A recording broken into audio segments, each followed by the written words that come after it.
Welcome to the Theatre of the Mind, number 218 for this evening. We'll get into the parish notes in a moment. My name's Adrian Allen. This is the Theatre of the Mind, and we've been fighting the globalists since 1989. Correct. Welcome to... sorry, there's lots going on in the background. So welcome to the Theatre of the Mind, number 218. I will give you the sermon in just a moment. I will let you know what we're doing, what we're saying, how we're doing it later. As I say, remember when I and I know there's not many in the body of the Kirk yet, so I'll save that until we get over 100 people in. Welcome to Des Ashton, USA. First in the body of the Kirk this evening, Des. Howdy all, what a great if sweaty day. Vance and Farage to meet and discuss lots of freedoms. The Pinko Palace won't like that. Hurrah! They won't. But, you know, Farage is just playing the Trump playbook. So he and JD Vance will get on like a house on fire. They already know each other. And just a question. If, as people come into the body of the Kirk, don't forget your Piles rings and the Battenberg. It'll help. And the altar wine, because at this time of the year, it needs to be chilled. So if you have any altar wine, make sure Sister Mary gets it in freezer for 10 minutes and then in the fridge. But I was going to say, did you see JD Vance and Fat Lammy's gastric band fishing? Well, they had something in their hand. It was a rod, from what I can understand. But Fat Lammy's gastric band looked a little svelte comparatively to his Mr. Creosote persona. But can I ask you a question? Isn't it illegal to fish without a license? And can't you get fined $2,500 for fishing without a license? So I ask you the question. Did Fat Lammy's gastric band have a license to fish? And, well, J.D. Vance is not from round here, so did he have a license to fish? Either way, the pair of them, $2,500 fine. Oh dear. Oh dear. Oh dear. So welcome to the body of the Kirk, Des. Les Griffith says, to combat lies, you must first learn and accept the truth. Thank you, Les. Welcome to the body of the Kirk. Neil Cunningham, good evening. Policeman knocked on my door saying he was looking for someone with one eye. I said, if you use both, you'll find him in half the time. Cracker, Neil. And another one, in Toy Story, Andy had toys called Woody and Buzz. Andy's mum also had toys called Woody and Buzz, but they were different. They only came out at night.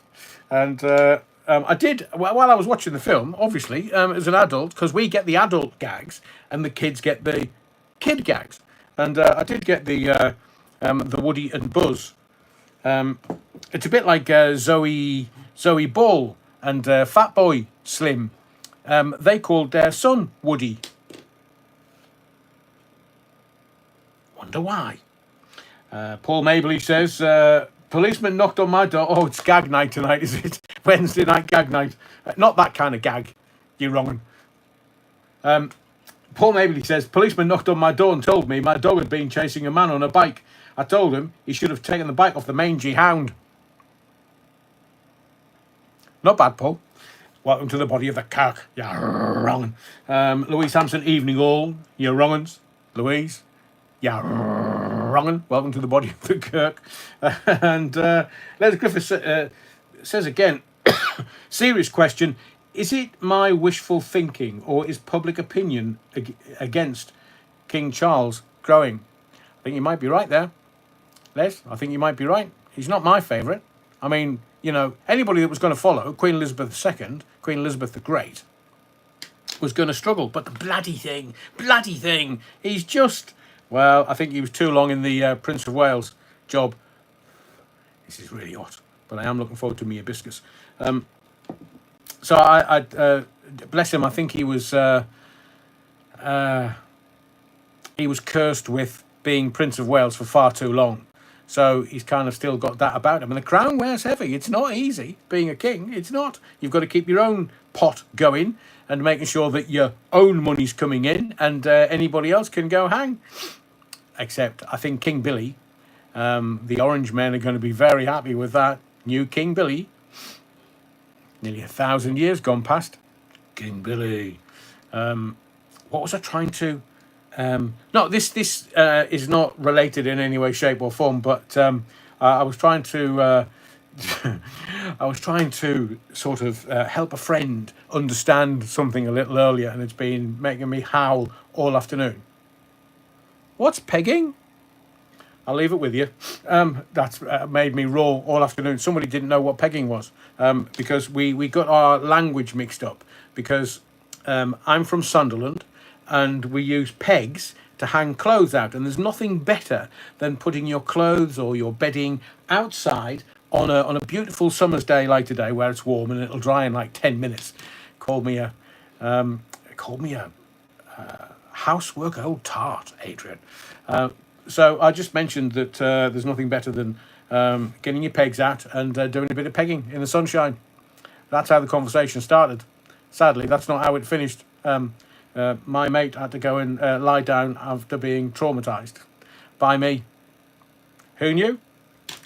Napoleon blown apart. Welcome to the body of the Kirk. Good evening, Rev, and fellow Roggins. I hear the King's speech is to commemorate the 80th anniversary of VJ Day.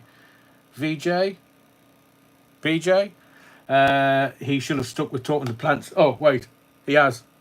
Camilla. Napoleon blown apart. Welcome to the body of the Kirk, young sir. 39% approval rating for Charlie still seems quite high to me. Just saying. Well, he can't go down there with young Andy. I am going to mention Ponce Andrew in just a little while. Neil Cunningham says, Napoleon, let's be honest, Fuchsia is better looking than Rod Hull's twin. Brutal. I kind of get the level of the audience this evening in the body of the Kirk. Fatal Racing Driver, hello. Hello, Fatal Racing Driver. Watto, welcome to the body of the Kirk. Yeah, utter wrong. And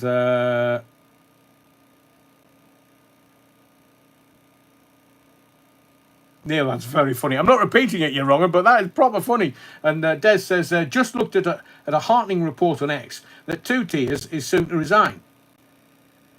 Is he? If only finger, toes, and if only I've got fingers, toes, and everything crossed. Now, where did you hear that, young Des? I did say to you, I thought he would be gone before the Liverpool conference of the Labour Party in September. Because I was going through my phone today because I'm losing a load of memory. I've got to kind of, get rid of stuff. Either post it on X or just get rid of it. And I found a video where he says he absolutely hates Liverpool. What I think the paraphrasing quote is, why do we keep coming back to this bloody city? Well, he said fucking, but I'm not going to use fucking because, that's me. I save that for me sweary sister Mary. But he says he doesn't like Liverpool. So can you imagine the reception? And this is audio. This is him audio. He's hot micing it. Somebody's caught it and just put it in a video. So I'm going to post that on X either tonight when I finish this or tomorrow morning because, the reception in Liverpool's not going to be great, said a spokesperson. So thank you, Des. Thank you for that. Oh, fingers crossed that he's going to Foxtrot Oscar. Unless they've got something on him and he's got to go before he's got to go. Napoleon blown apart. I used to be a staunch loyalist, and then Diana's accident and Napoleon blown apart. I'll say it for you: murder.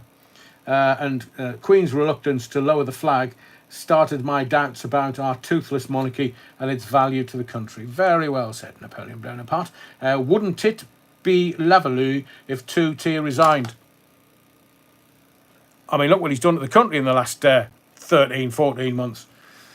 So, Mad Matt UK, good evening, Adrian. Good evening, everyone. Welcome to the body of the Kirk, Mad Matt UK. Yeah, utter wrong. Evening, Matt. Des Ashton. I listened to Tulsi Gabbard facing the press this morning. I was appalled but not surprised by the hostility of the lamestream so-called journalists. Not one displayed any of this faux outrage before. Well, you know what the mainstream media is like in America. They're told what to report because they're all owned by certain interested parties, which I won't go into. But all the press is just bought off. I've told you that for 3 years. Tom Harney's evening all, as a wrong philosopher once said, go to work on a Battenberg. It will give you a whole new perspective on whistling while you work. That's very funny, Tom. Oh, I say, what happened to the Reverend's voice? I need it for me ranty. So thank you to everyone that's in the body of the Kirk so far this evening. Usual suspects. Oh, Terry, Lord Wookfit's in the body of the Kirk. Having a few problems with my laptop. Just take a hammer to it, Terry. It just, it works every time for me. Obviously, I've got to buy a new one. Keeps playing the song Rolling in the Deep. Not sure if it helps, but it's Adele. Lord Wookfit, man. Lord Wookfit. Somebody's done a video that ended up on my X timeline, and it was a video of Adele, not the computer, and she was singing, but it was one of those kind of lips videos where somebody's singing instead of her, and he's off tune, out of tune, and can't remember the words. Oh dear Lord, my incontinence pants. Jackie Glasgow, but then wouldn't we get the growler? Oh, somebody tried to tell me earlier. I've been calling Ginger Growler for years, and somebody tried to tell me that Ginger Growler called herself Ginger Growler. No, but she seemed to flash the Ginger Growler when Boris was leader of the Tories to distract him at PMQs. Some girl, I also saw that she's worth 4.5 million. How does that happen then? 4.5 million from where? Flogging the Ginger Growler? No idea. But she's worth 4.5 million. But you know what social media's like. There's truth, there's lies, and then there's damned lies. Especially when it comes to, Neil Cunningham, I need a pee, but the cat has crashed out on my knee. Oh, cats, man. Neil, they don't have owners, they have servants. So I get a bucket and just go where you are, as long as you don't spill any on the sofa. Cat doesn't care. You just stay there, you're warm, and you're a nice cuddler, so the cat will tell you. Honestly, I lived with someone who had cats. The cats love me, because A, I'm like a furnace, and B, I'm a good cuddler, seemingly, according to the cats. They just used to lie on me. Is it Schrodinger's cat, where the cat's always lying on him first thing in the morning? Terry Wookfit said, was Andrew Bridgen said she had a few beers and was laughing about putting Boris off his stride by, in her words, flashing a Ginger Growler. Yeah, but was that... I mean, it's a lexicon of language. It's the infinite monkey theory. I came up with it independently of Ginger Growler because I figured that her dog would be ginger to go with her hair, obviously. 4.5 million and before she went into Parliament. Don't know how she's made that.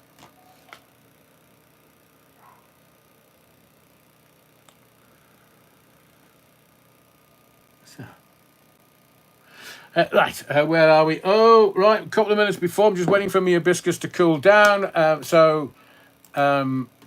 Welcome to the body of the Kirk. We start at 7:30, and I appreciate that a lot of people are having dinner, that catching up with family and or maybe friends in the pub. So 7:30 is an early start for most people, but it helps me finish by about 9:30. I was finishing it around about 10:30, and then I couldn't, when I was doing the late lives, I couldn't sleep because I was so adrenalized from doing the lives. I couldn't sleep, so I just thought it would be, people can catch up the following morning.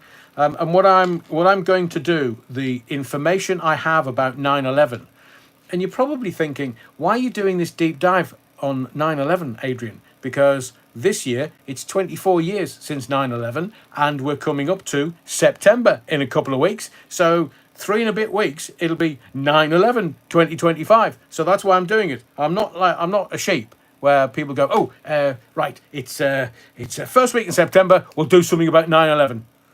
I've just been doing my research, and I think what I'll do is I'll get last night's 9/11 reportage, and I'll get tonight's 9/11 reportage. If we don't finish it off tonight, it'll be tomorrow night. I'll make the decision whilst we're live tonight whether there's going to be a live tomorrow night, and if there is, I'll finish all that off, and then I'll edit them together. It might be a few hours, but you literally will not get this depth of reportage about 9/11 2001, and tonight it's a bit of a shocker. But what I've also done, and I'll tell you what we're going to do in the sermon in a moment. What I've also done is I mentioned PUT trading last night, and on reflection, I didn't feel that I got the point across adequately enough. So what I've done is I've simplified it, KISS principle, and we'll talk about insider trading rather than the put contracts, 2,000 of them.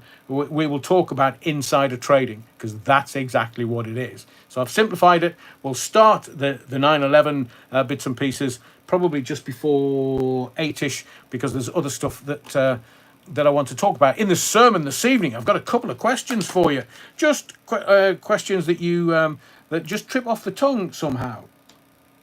Andy Turner says, hurry up, I'm DJing soon. Well, you've got two headphones, put one on for the DJing and one on for the live number 218, Andy Turner. Les Griffiths, that's what I was getting at, Terry. Must be well paid. Lauren Taylor, yes. Retro on his bikes is in the body of the Kirk this evening. Retro, welcome, young sir. I hope you're well and back ashore. Ahoy. So, hope you're all well. And before anybody else says anything, I did think about putting the yucca outside to get it washed, but I'm going to do that over the weekend. It'll be a therapeutic. It'll be like a meditation for me. And I think the cough is the chesty thing because there's something going around. It's for free, so I'll have it.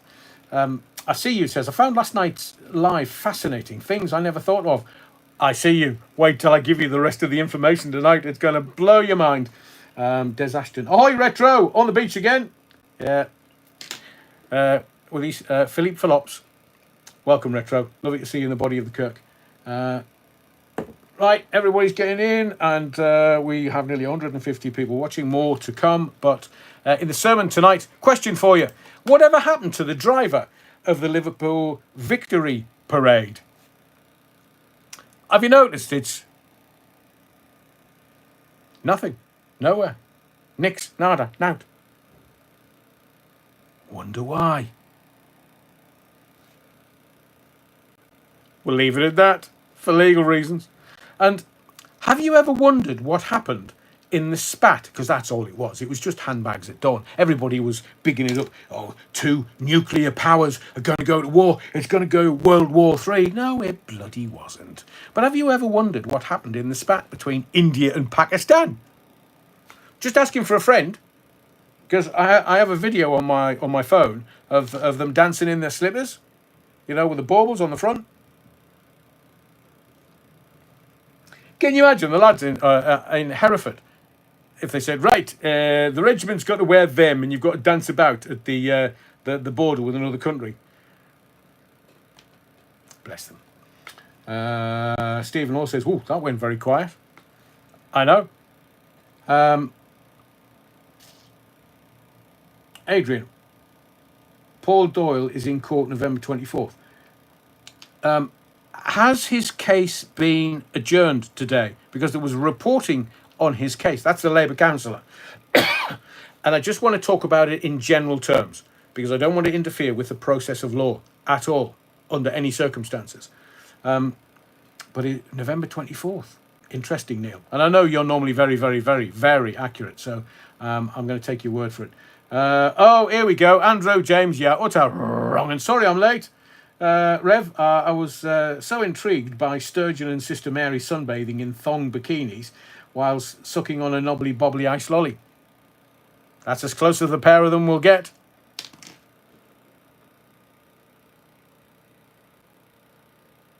Don't. I need to cover this. You can't see me lips move. Yeah, utter wrong.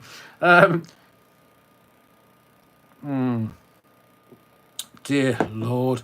Nectar. So, just to kind of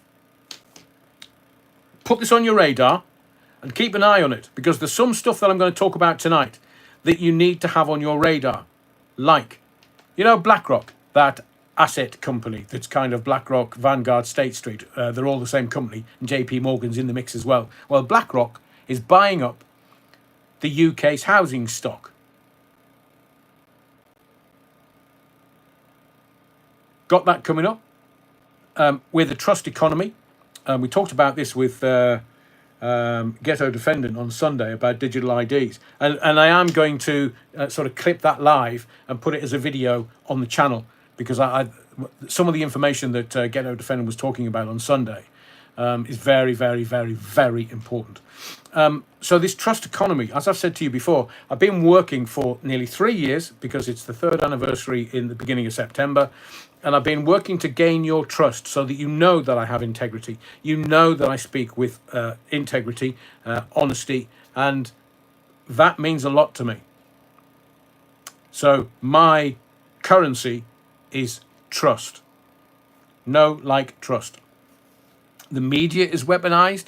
Truth doesn't exist anymore in the mainstream media, whether it's the newspapers or TV. When was the last time you watched mainstream TV news? Not even the news channels. I don't, because I can work out what's going on. And in just a moment, I'm going to give you something that's going to blow your mind. Do you know why it's going to blow your mind? Because a couple of weeks ago, I gave you the base level that I want you to operate from. Everybody in the body of the Kirk, I want you to have understanding, because you can see where we're going with all of this brown stuff. We know where we're going, and because I've given you that base level, and you were here, I know you were, the base level is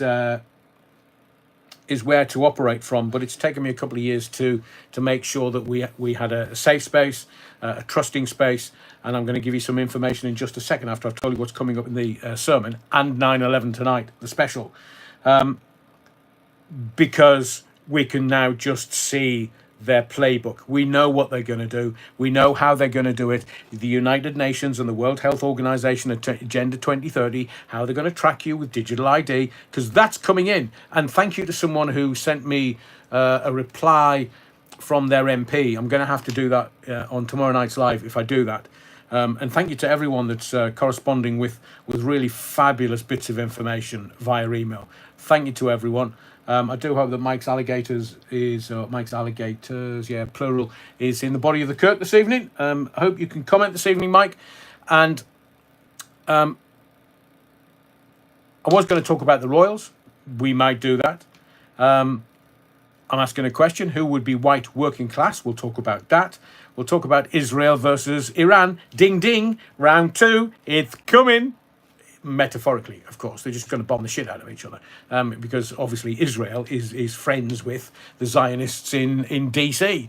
We'll have a talk about David Beckham. He's back in the newspapers today because Brooklyn's basically told him, "Oi, you're wrong," and Foxtrot Oscar. So we'll talk about David because he's back in the press again today. Passive aggressive, or is that Nicola Peltz? Passag, seemingly. The kids now. Who they don't call it passive aggressive, darling. They just say it's all pass ag. What the? And the kids think they're cool. Garen Davis, BlackRock owned the lorry that shipped the dinghies back to France. Well, I never. So they're getting all of their money from this bloody government. Bloody thing.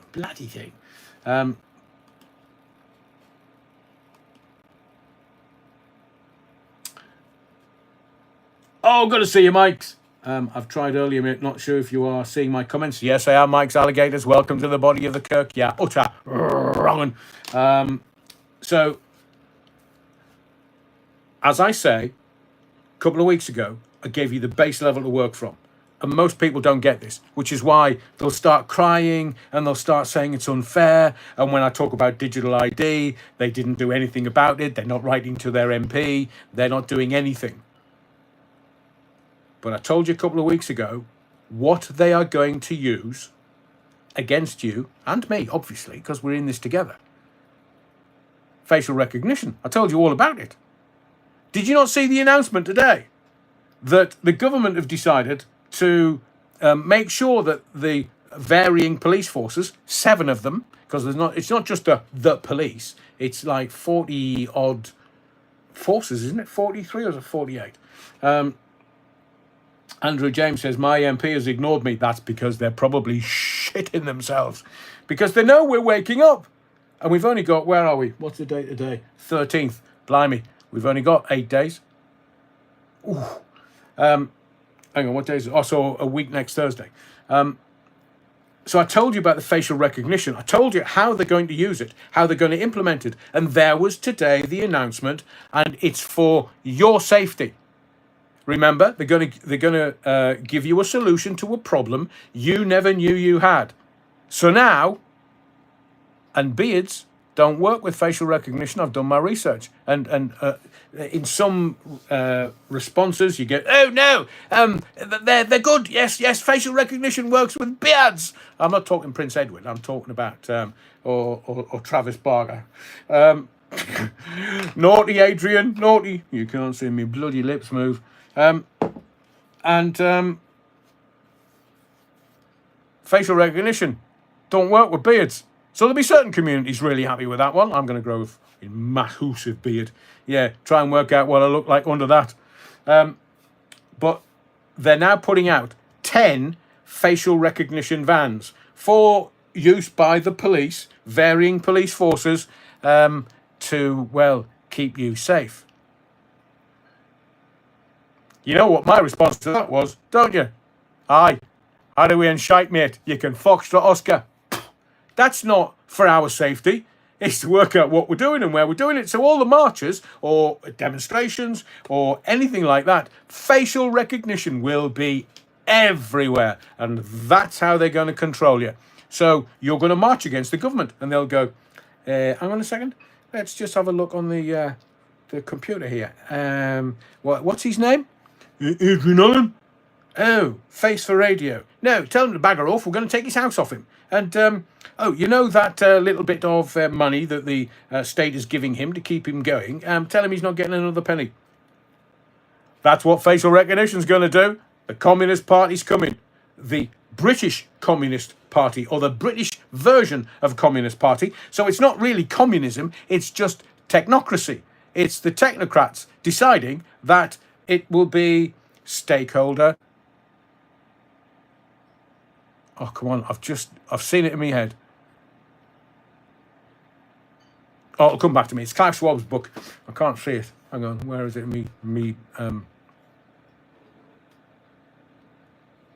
Anyway, today, so what they do is they just release something a little bit and it'll get covered by some of the newspapers. Maybe not. Might get covered by some of the radios or tellies. Maybe not. But I keep my eyes open and my ears for anything that's going on. So the minute I see something that corroborates what I told you around the UN and Agenda 2030, I'm going to deliver it here for you in the lives. That's why you need to come back as many times as you can, because there's information within here. And just remember, facial recognition is how they're going to control you. They're going to say to you, digital ID, because it'll stop the dinghies. It'll stop the boats. It'll smash the gangs. Is he going to smash their rear doors in to smash the gangs? Just asking for a friend. Lovely. But they've done it as a really gentle. So it's to keep you safe, everybody. It's to keep you safe. Was it Ginger Growler that said it? Oh, and there's Rachel Reeves. Right. So, as I told you at exactly the same time with the UN and Agenda 2030, exactly how they're going to do it. You'll own goal and you'll be happy. And thereafter, they've done the pensioners. Now the bloody pensioners, they won't be able to drive over 70. They'll have to do all these fitness tests, and then they'll have to do the eye tests. And evidently, why? Question for you: why do we go into a high street shop that says, "We'll give you a free eye test"? I don't need you to tell me. I can look in the mirror and I see there's one either side of my nose.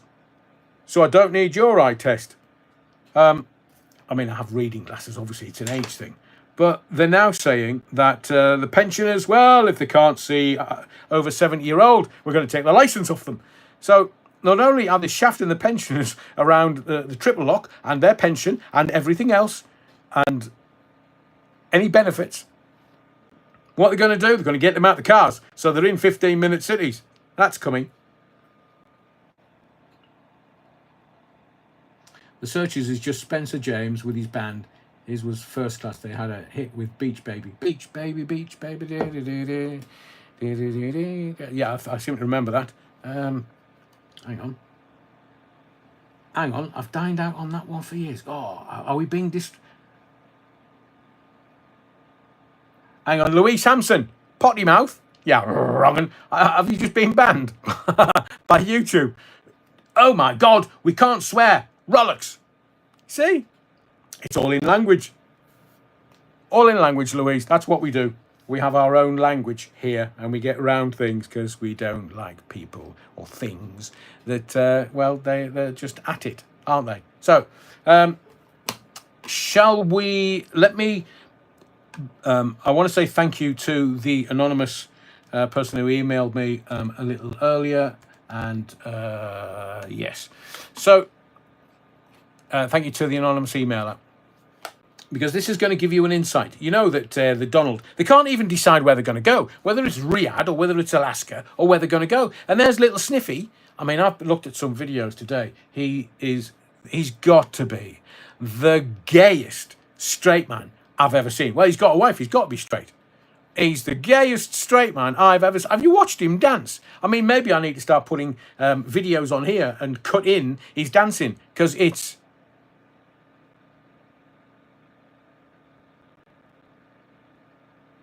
He'd love the Fun Boy 3.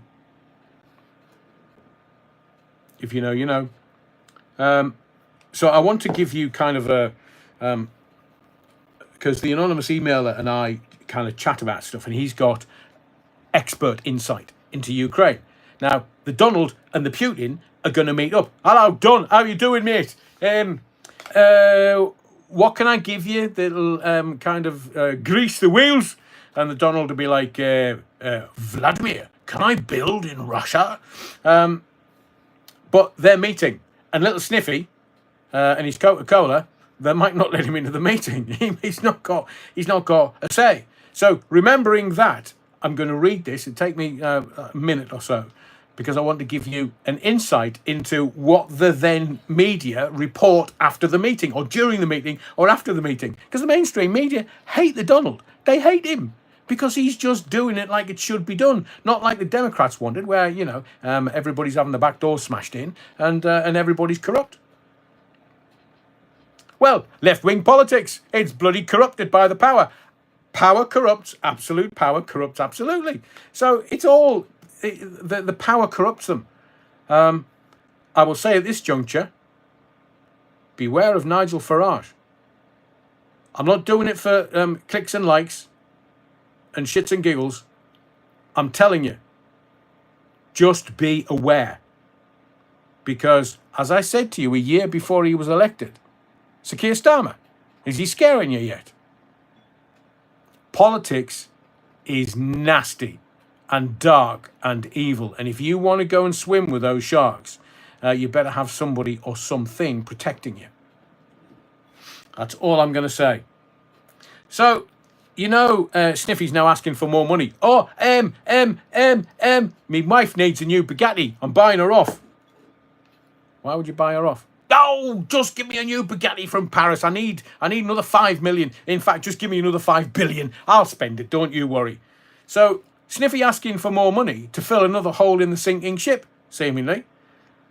There's a report, quite accurate report, about the Russians in Pokrovsk, if that's the correct pronunciation, though.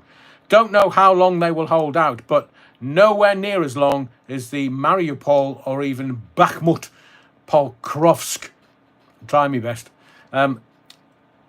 Pokrovsk will be taken in a matter of days. Towns and villages are falling faster and faster, not being reported in the West. So our government, you know, two-tier, free-gear, queer as folk, Starmer, our governments can continue fleecing the taxpayer for as long as possible and get it laundered in Ukraine.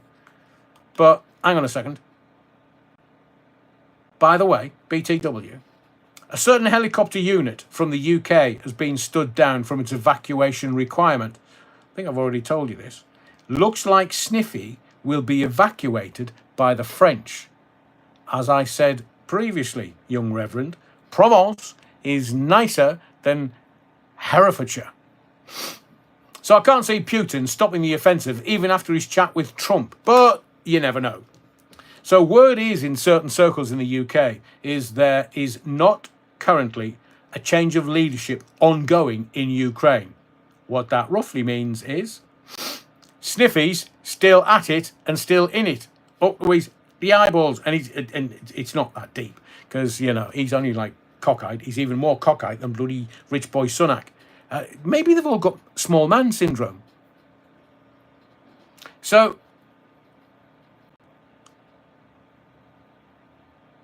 there is not currently a change of leadership going on in Ukraine, contrary to certain wild-ass theories floating about. You know what social media is like. Except maybe they aren't wild-ass theories, merely lead-ins to a real leadership coup. Now, once again, the Ministry of Disinformation has its puppets out, giving us a certain amount of half-truths. The best lies are always those lies that have a small kernel of truth, because then you believe it. A certain head of the Ukraine armed forces, now the Ukraine ambassador to the UK, no less, will probably assume the mantle of El Presidente for the greatly uncorrupt and very democratic Republic of Ukraine sometime in the very near future, with the heroic Mr. Zelensky retiring to a sanatorium in the south of France prior to successful treatment of his PTSD and, nervous exhaustion. Well, they'll get him off the Coca-Cola. Might take a few weeks. The rumour pumped out was 3 very high officials in Ukraine's halls of power, head of the military intelligence, head of Zelensky's presidential office. They are supposed to have met in the Alps with the UK, United Kingdom and US officials. Very unlikely, as the 3 of them despise each other. So, half-truth maybe. It is hoped that the nasty man in the Kremlin, Mr. Putin, who won't negotiate with Zelensky, will of course rush to the negotiating table with Mr. Zaluzhny. I think that's pronounced correctly. Let's put aside the fact that that gentleman is actually a banderite of the highest order, making Heinrich Himmler look like Wolfie Smith from Citizen Smith in the 80s. Remember that TV series? Declaring a ceasefire, as he will be so impressed by the new president's wit, charm and charisma. Mostly so that we, that's the UK and the EU, can continue to arm and train the Ukrainians in order that they can kick off again at the end of next year, that's 2026, leading to war in Europe in 2027 against Russia. Because that's when we will be ready to fight them on the beaches. We need plenty of little boats though, but we have to go northwards, not southwards. On the landing grounds, in the fields, and in the streets, in the hills, to paraphrase a certain wartime leader, Starmer will never equal. He's not Churchillian by any stretch of the imagination, anonymous emailer. So Mr. Zelensky has, of course, been very busy since his appointment to the court of King Kames, redecorating his new pad, moving his furniture over from the war zone, and wallpapering his new living room.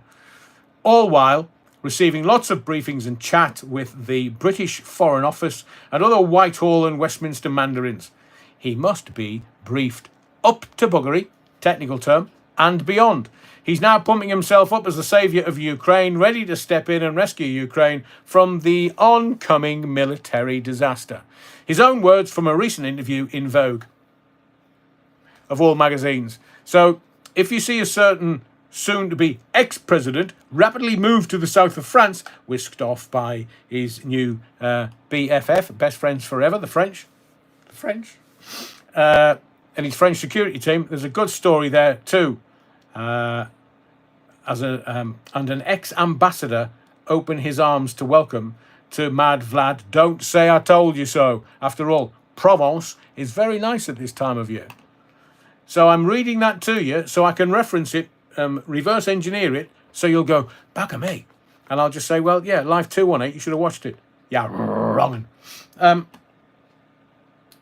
Let's get to the bottom of that.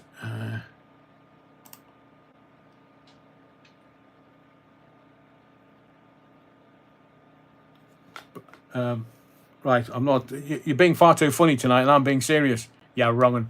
It's talking about BlackRock, because I want to get to 9/11 in 5 minutes. So let me give you some stats. BlackRock have so far bought £1.4 billion worth of UK homes. That's £1.4 billion worth of UK homes. Lloyds Bank, who also want to build a portfolio of 50,000 homes by 2030. Can you see how it's all aligning with the UN and the WHO and Agenda 2030? So All of this is public information, but it's not really in the newspapers because they don't want to alert you. They don't want you on the streets going, where's what, Tyler? Where's what, Tyler? Too long to explain. But there are massive institutions buying up the UK housing stock and UK homes. Now remember, Klaus Schwab told you that we're not going to live in a society where you can own your own home. We're not. You will rent. So that's why Rachel Reeves is in the ribs of the middle classes. Just so she's going to tax any inheritance you pass down. So what they're after is you, and I wish you long life and good health. We all shuffle off this mortal coil and then we leave whatever we leave. And we leave it to relatives, and they don't want the relatives to be wealthy or rich or have a little bit put aside. They don't want housing stock passed down the line, do they? No, of course they don't. They want our children and our children's children, the grandchildren and their children, they want them to be renters. You will own nothing and be happy.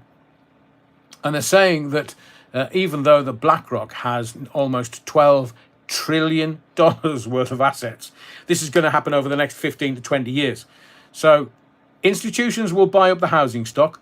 Rachel Reeves and the inheritance tax announcement today, which we'll cover tomorrow night when I've got more time, but she's bloody evil, let alone her black box. No wonder she was crying in the House of Commons. She's being told what to do. She's being told what to say. Here, Rachel, accounts. There you go. There's the script. You just follow the script. And that's what they do. These people they just get to the lectern and go, what day is it today? Wednesday. Oh, right, what we're talking about today. There's your speech, Prime Minister. Read that. So it's the mandarins in Whitehall that get them to do as they're told. Yeah, Des Ashton says you must worship at the altar of the great deity, greed. I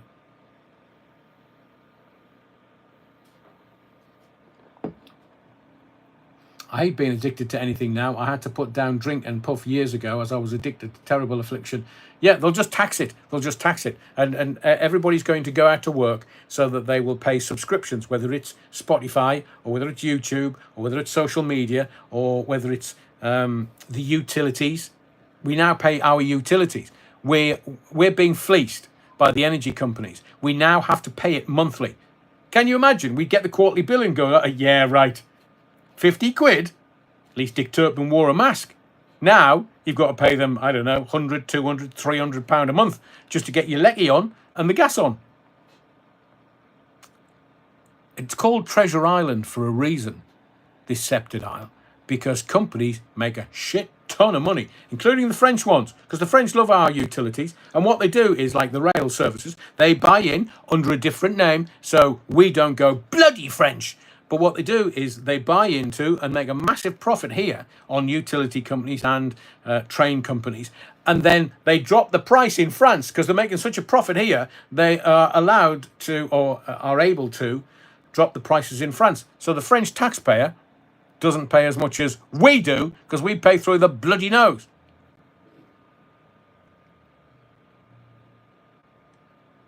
Napoleon Blown Apart says, I prefer the 50p meter. What's that, 50p sixpence? 50p sixpence, Napoleon Blown Apart? Susie Quattro, if you can't give me love, Jackie.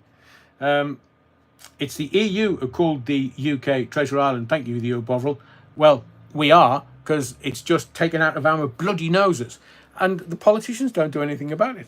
So we're going to be in a society, all part of the bigger plan. Rachel Reeves is doing that there, making sure the inheritance tax is brought in. So any of the middle classes that might have a bit of bunch, they've worked their nuts off for all of their life, and they wanted to leave something for their kids so that they get a step up the ladder.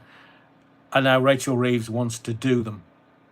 Let alone the pensioners, let alone the young'uns, the Gen Z. They have no clue. They're mad as hatters. But Rachel Reeves getting stuck into the ribs of the middle classes, and the middle classes are going, oh, I say, what on earth are we going to do? Are we going to have to get rid of one of the cars and have to lose a holiday a year? Have you noticed how the wealthy, though, never get touched? Have you noticed how the MPs never get touched? Have you noticed how she'll take it out of the middle class's arse, but they won't do anything about the wealthy, where the real wealth is? No, no, no, no, no, no, no, no, no, no. She's just following a script that's been given to her by the World Economic Forum in Davos. That's why she was there for a week in January. Don't you get the grift? We'll bypass the royals because they're getting a bit boring now. But I see that Meghan and young Harry have got another Netflix deal. I mean, a Netflix, mad.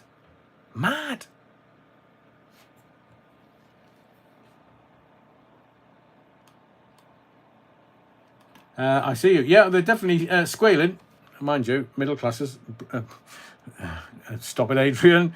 Oof. I just stopped that just in time. Napoleon blown apart, Rediffusion. We had a TV meter from Rediffusion. We had a switch on the wall behind the TV where if you wanted to change channel, one of the family had to get up and change the channel by a switch behind the telly. Rediffusion.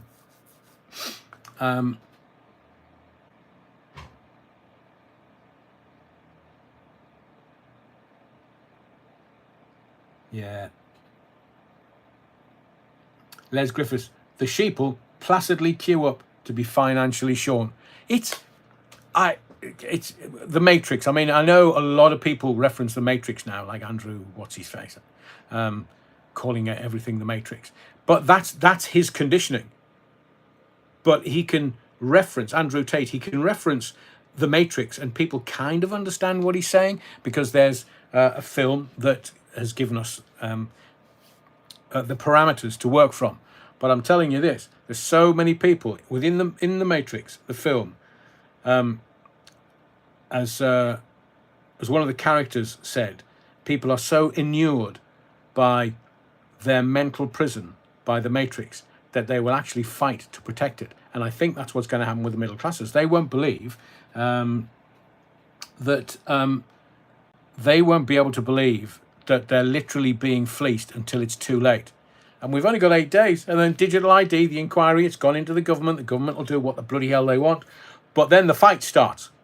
I'm just ahead of the game, more so than others, because as I've said to you, I've been fighting the technocrats. I've been fighting the New World Order. I've been fighting the globalists on the radio, in the media, since 1989.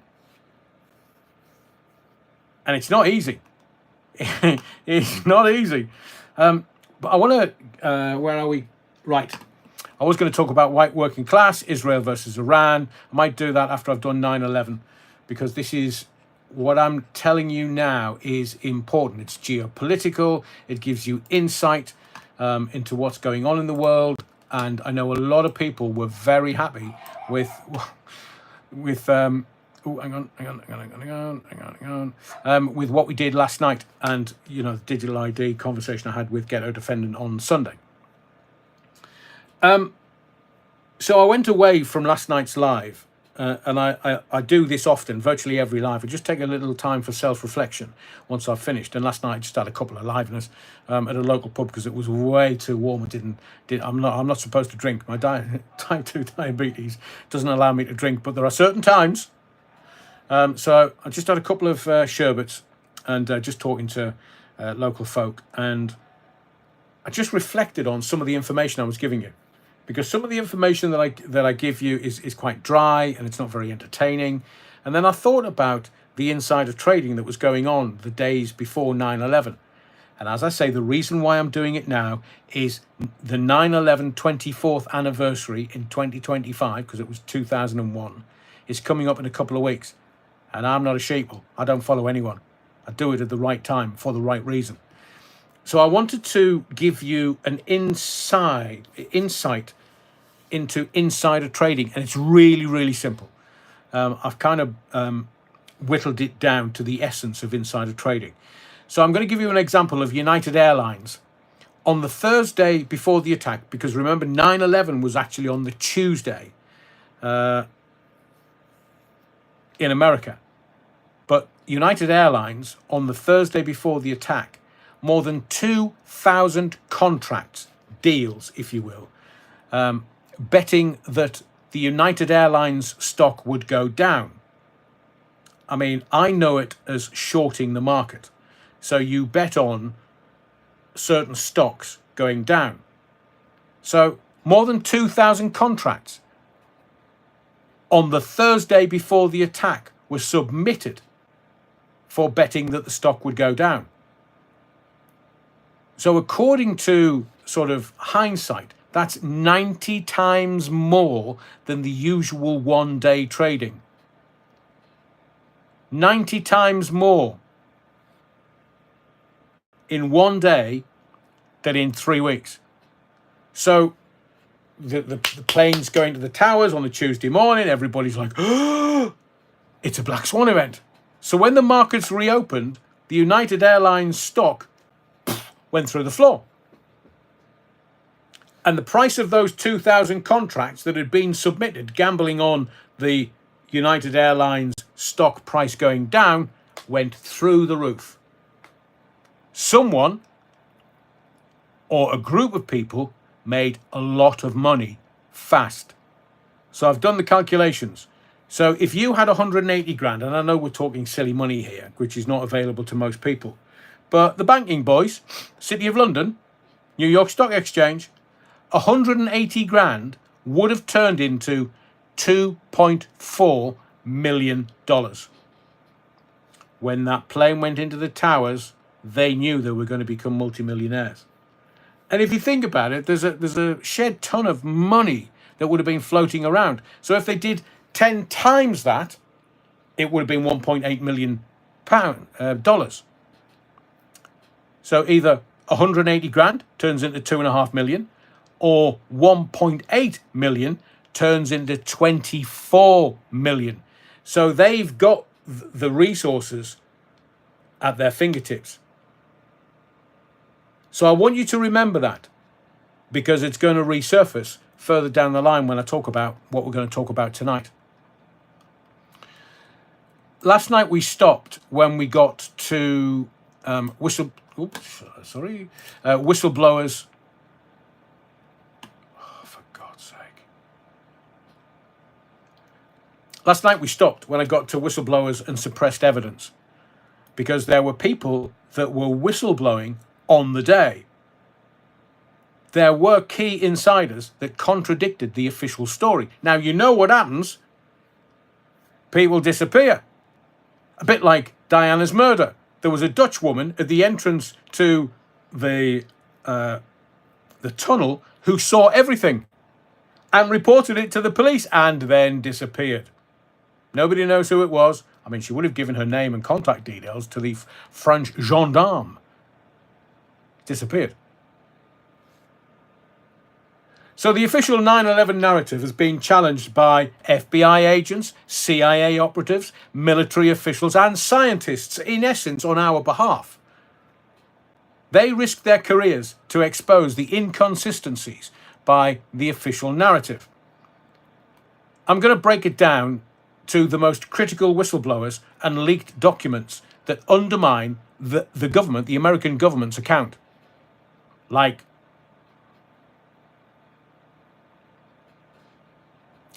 a little exocet. So there were FBI whistleblowers who blocked investigations and blocked the investigations into Saudi ties. Now, I've already told you, if you can remember last night, that, and I am going to go deeper with this particular avenue of thought.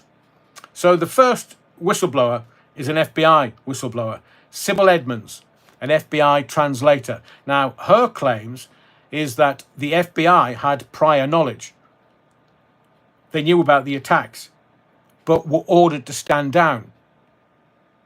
Saudi officials, as in the Saudi government, Saudi Arabia. In the US, they were aiding hijackers, but the investigations were, and I give them kind of euphemistic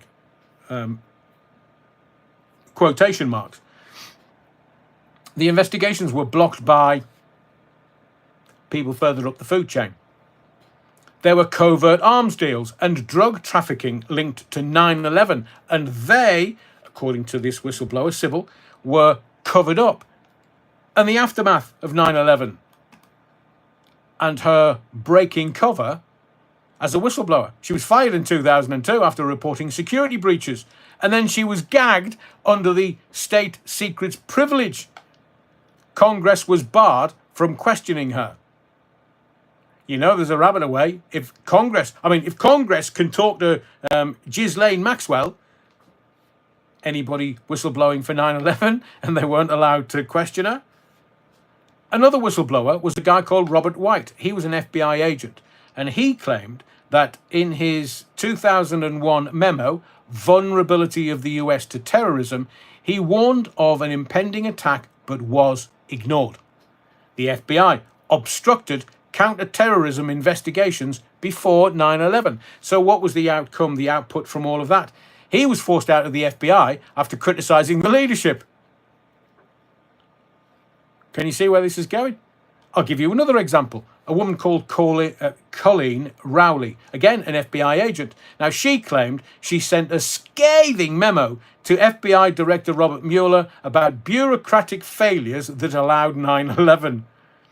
The Minneapolis field office had identified Zacharias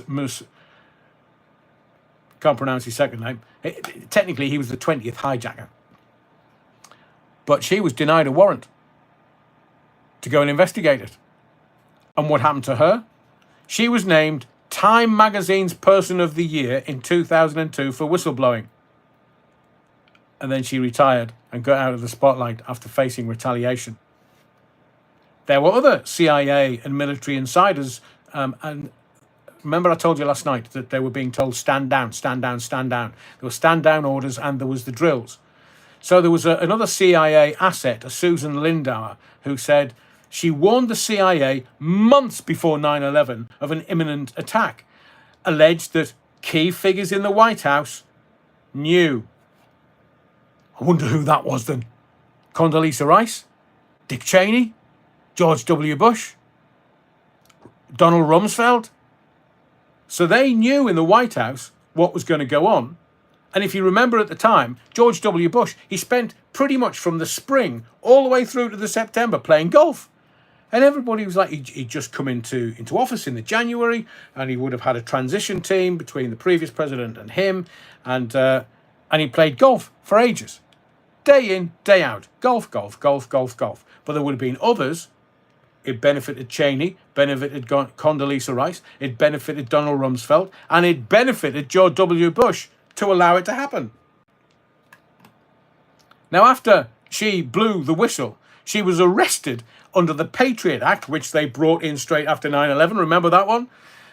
She was declared mentally incompetent when she tried to testify. It's like living in bloody Russia. Another whistleblower, this time further up the food chain, was a Lieutenant Colonel Anthony Schaffer. He was a DIA officer, and he claimed that via the Able Danger program that the Americans have, he identified Mohammed Atta and 3 other hijackers in 2000, but the data was deleted. Now, let me tell you, I told you last night about Mohammed Atta. Mohammed Atta was seemingly the lead hijacker.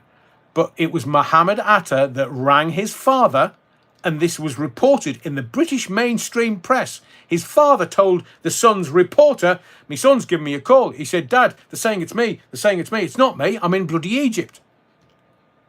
And the mainstream American press, and thereby the British press, were saying that it was Mohammed Atta that was the lead hijacker. But he was blown up with the towers. And yet he was in Egypt. I think he was in Cairo. But he was in Egypt. And this was reported in the British press a couple of days after 9/11. Pentagon officials blocked warnings from reaching the FBI. So some of the field operatives, like this Lieutenant Colonel Anthony Schaffer, was trying to make people aware what was going on and what was coming, and it was all blocked. So how did they get rid of Lieutenant Colonel Anthony Schaffer? They revoked his security clearance. Couldn't do his job. The system, the deep state, retaliated against him, and his security clearance was revoked. Open his mouth. Too far. Too many people were aware. But there was another person even further up the food chain, a major Douglas Rocker, R-O-K-K-E. He was the former director director of the US Army depleted uranium project. Can't say that when you've had a few sherbets. Now, the military drills on 9/11, remember I told you last night it was Vigilant Guardian, Northern Vigilance, caused confusion. I told you that, I mean, if we get to the essence, the meat of everything, it was, you know, people were, on the one hand, thinking that those planes had people on board that went into WTC 1 and 2. They thought that there was people on board the Pennsylvania flight. And it was this, is this real world or is this exercise from one of the controllers? Because there was literally an exercise ongoing, lifetime, at the same time all of this was happening, about terrorists hijacking planes and flying the planes into certain national assets, is how I'm going to euphemistically say it. But there were these drills going on, and that's what caused the confusion. Real hijackings were mistaken for exercises. So if you think about, I told you last night that there were definitely five airplanes in the air that they were scared were going to be flown into national assets. But how do we know that any of those 5 airplanes had human beings on them? I told you last night it is my belief, and I've got strong information to say that they were flown remotely and there wasn't anybody on board. Because what's the first thing? If a plane crashes, what's the first thing? You look at the last year when we've had flights in the Far East where one Brit survived. We've got MH370 and other plane crashes. The first thing they do, they announce some of the passengers. They tell you who was on the planes. And yet the 2 that went into the 2 towers, no manifest, no list of passengers, nothing. Nix nada, nothing. And they didn't report it in the press. They didn't do anything. And that's when it's kind of, hang on, there's a rabbit away. Why aren't they telling? Oh, well, you know, we've got to tell the families of the now deceased that we have to tell them first. Dignity for the now deceased. They already bloody know, you morons. They would have known what flight they were supposed to be on. Now, remember this. If I got on a flight, if me and you got on a flight on an aeroplane and we're flying from one city to another in America, and the planes go into the towers, what's the first thing the American government did? Well, apart from blowing the Pennsylvania plane out of the sky, the shooting down of that plane was the worst decision I've had to take as president. Quote. What would they do? They try to get every plane out of the air on the ground so that they knew immediately, military thinking, military strategy, they know what they're dealing with. They didn't know how many planes were going to be flown into national assets. They didn't know how many hijackers were up in the air that seemingly had hijacked planes. My hairy backside. And just an opinion, I'm allowed it, from studying this for 24 years. So they didn't know how many planes were in the air. They got them all down on the ground. So if the plane that I'm on is on the ground and they just changed the name of it, so they changed the name of the plane that goes into the tower, I'm not going to know. I'm going to be bussed elsewhere. Look, I would be on the ground. I'll be calling family or friends or whatever saying, Jesus, what's going on? They've just landed us at some airport. But they're going to give us overnight accommodation and then they're going to bus us to wherever we need to go to. Yet the media are telling you and I, who are watching it on TV, that all these people have died on the planes. Now, I know some people will point a finger and go, oh, Jesus, Adrian, that is definitely a conspiracy theory. I know. But I'll tell you this. Why did the American government lie? That's the only question I've got. Why all these lies? If there's a kernel of truth, the best lies have a kernel of truth. Why would they lie? There was too much money to be made out of the Caspian Sea. There was too much money to be made out of oil and gas. There was too much money to being the whipping boy for the Saudis who wanted to deal with Iran and Saddam Hussein and Iraq and Syria and the Middle East, because that's where tons of money was available via the gas and the oil. 300 years worth at current consumption levels at 2001. So that's why, in my view, there was storming heaven. Again, I don't believe that there were people on those flights, but it was the military drills, Vigilant Guardian, Northern Vigilance, that caused the confusion. The controllers didn't know whether it was exercise or real world. Now, NORAD was deliberately delayed from intercepting the flights, because I think they were the jet fighter pilots were flying up north, and they were delayed in coming back down because whomever was behind this. And remember, I got an excellent email from somebody a little earlier. I think it was Les, and I'm going to check that out. That boat in the harbour. I'm going to check that out, Les. But the fighter pilots were delayed.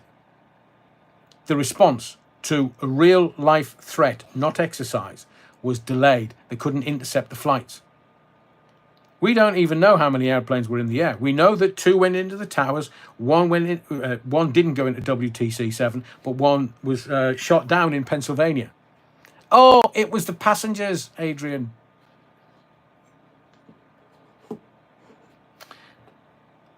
Let's look at the scientists and the engineers. This is WTC-7 demolition evidence, because this is where the conjecture starts. This is where people are taking information and saying, well, it's got to be that, it's got to be that, it's got to be that, when some of it might be true, but other truths are available, which it wasn't that, and it wasn't that, and it wasn't that, it was something else. So no one can explain why WTC-7, 6.5 seconds free fall into its own footprint, collapsed. Nobody knows. Oh, it was fire. Yeah, that's where the command and control was in WTC-7. Command and control. So if there was remote control, the jet fighter pilots were in an Air Force base somewhere else. The command and control was WTC-7. And they had to get rid of that. Have you not asked yourself the question, why all the dust? Well, one, they had to get rid of all the asbestos. That's why a lot of firemen and emergency workers in New York were coming down with cancers started by asbestos, because it was all in the air. So some of the... Stephen Hall, very good comment, says, 9/11's never really made any sense. It's almost like a Hollywood movie. I know, but it's best with hindsight. Now, at the time, I'm sure there were lots of people in the body of the Kirk this evening didn't take this as gospel. I bloody didn't. The minute that George W. Bush was standing on the rubble in New York, and there were people going, USA, USA. They didn't know whether it was a terrorist attack. Nobody knew. It was like within minutes.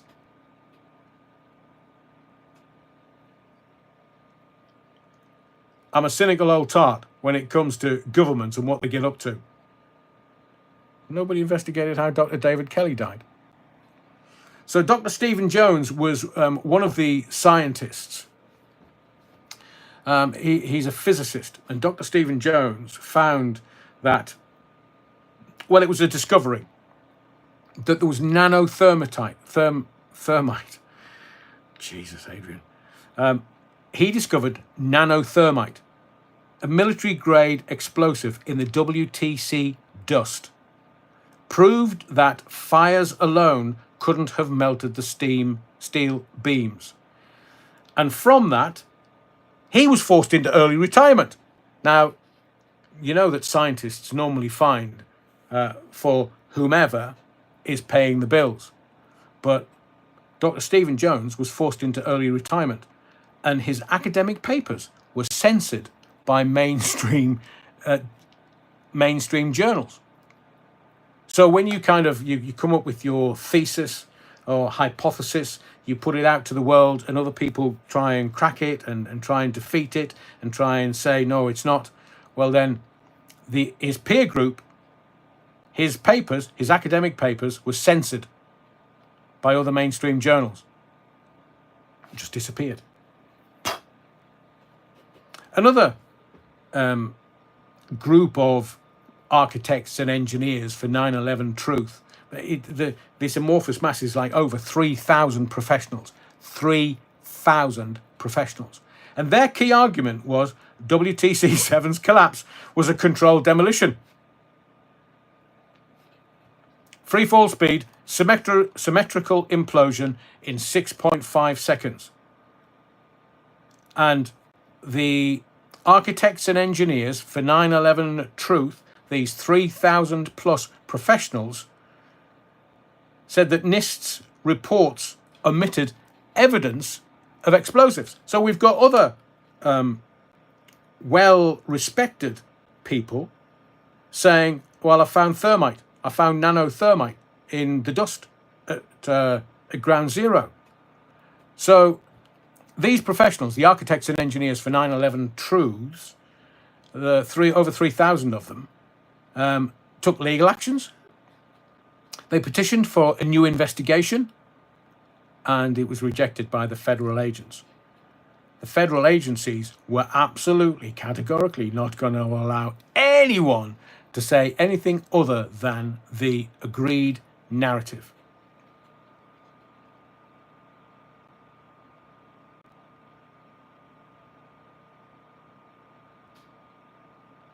Nicholas says he wants to thank himself. Lucky. Could have been Dr. David Kelly. Yes, that's why I said a little earlier, Nicholas.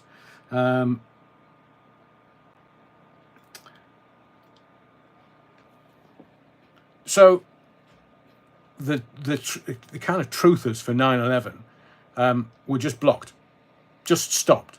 They tried legal actions, couldn't get anywhere with it. But there were also leaked classified documents. First one, remember I said to you last night there was 28 redacted pages in the 2002 congressional inquiry. So it detailed Saudi government links to the hijackers. The 28 redacted pages from 2002 congressional inquiry allegedly showed Saudi officials in the US provided logistical support. The 28 redacted pages from the 2002 congressional inquiry were actually declassified in 2016. They were no longer redacted.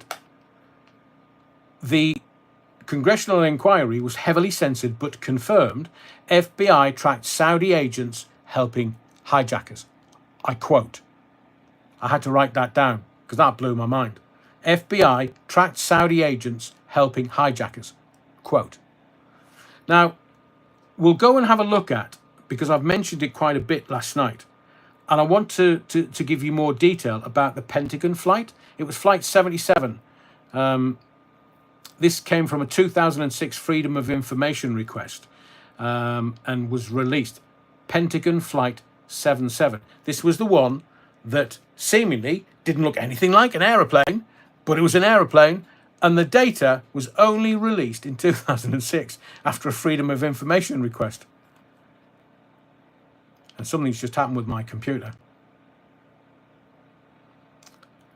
So the anomalies in what was reported, what we were given over this, whatever it was that went into the Pentagon, and just seemed to hit right on the officers that had all the paperwork about the $2.3 trillion missing from the military budgets of the Pentagon. And I watched a couple of more videos today, again, just simplifying my research and how I wanted to present this to you. Remember I said to you last night, there was only 5 frames of security footage released. It's blurry, no clear plane intact. And when I was watching this video, I was looking at, there was no aeroplane, no fuselage, no engines, no wings, no nothing. But if you looked sort of to the left, the hole in the Pentagon was not that large. It wasn't a 757 size. But if you look to the left, up a couple of floors, literally, they were trying to find the wingtips of the plane that went into the Pentagon, and they couldn't find them. But on this video, I watched the hole in the Pentagon, and I saw desks and computers up on the left-hand side that weren't burned, that weren't damaged. I mean, this plane went straight in. So we've got what happened in WTC 1 and 2, the Twin Towers, which brought those towers down with all that asbestos.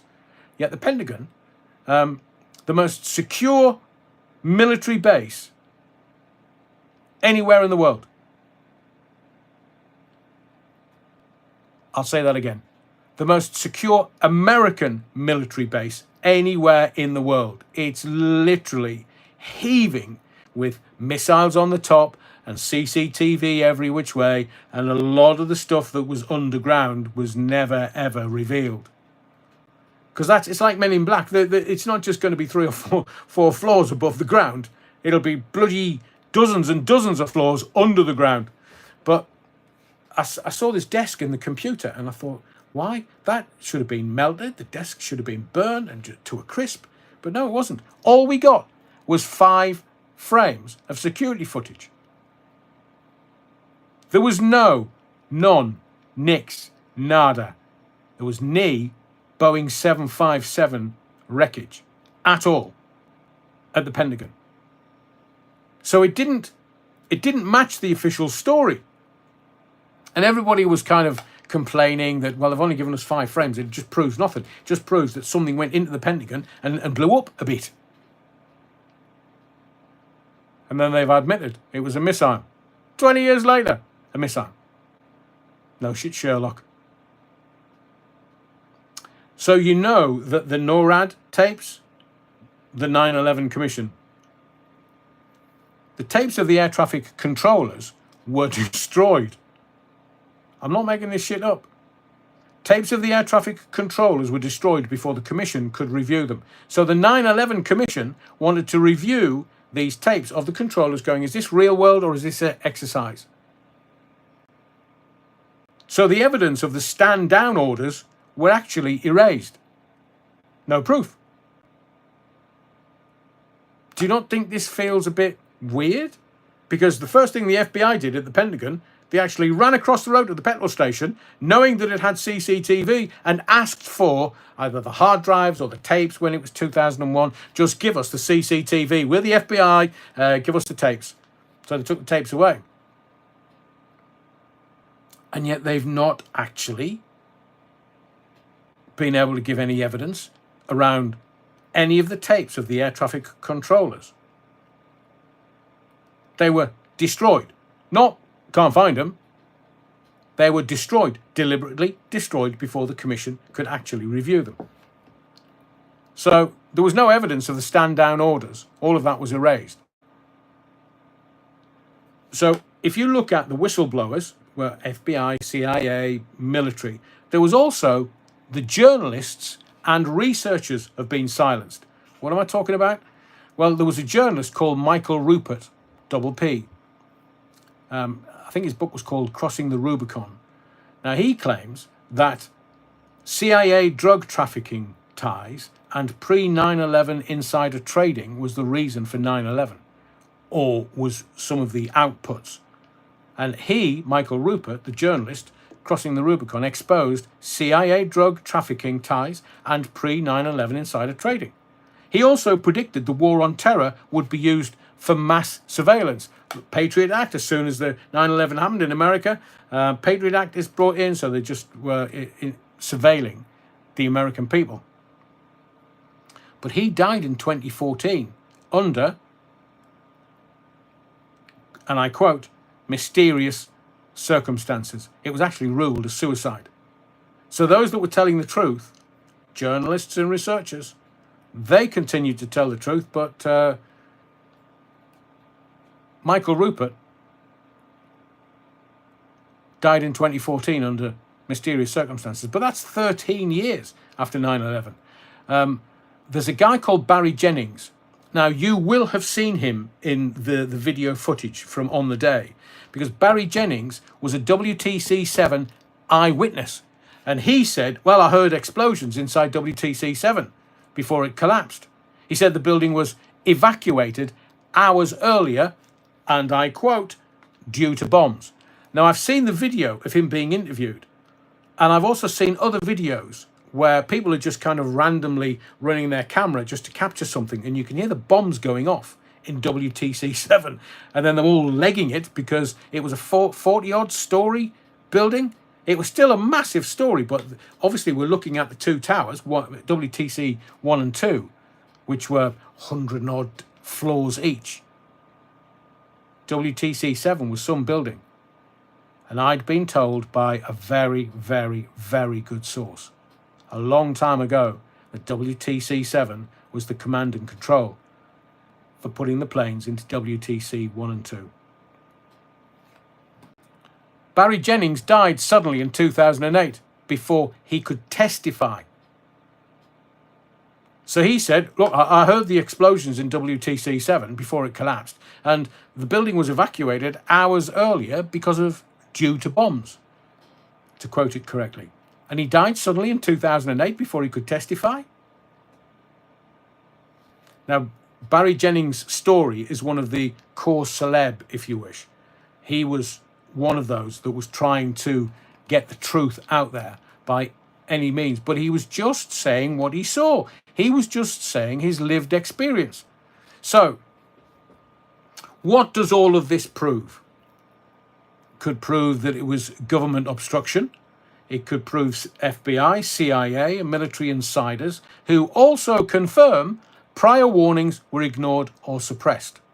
And that's sort of the narrative that's come out of all of this, because it's much gentler than saying, yeah, we bombed the shit out of it and we killed nearly 3,000 people.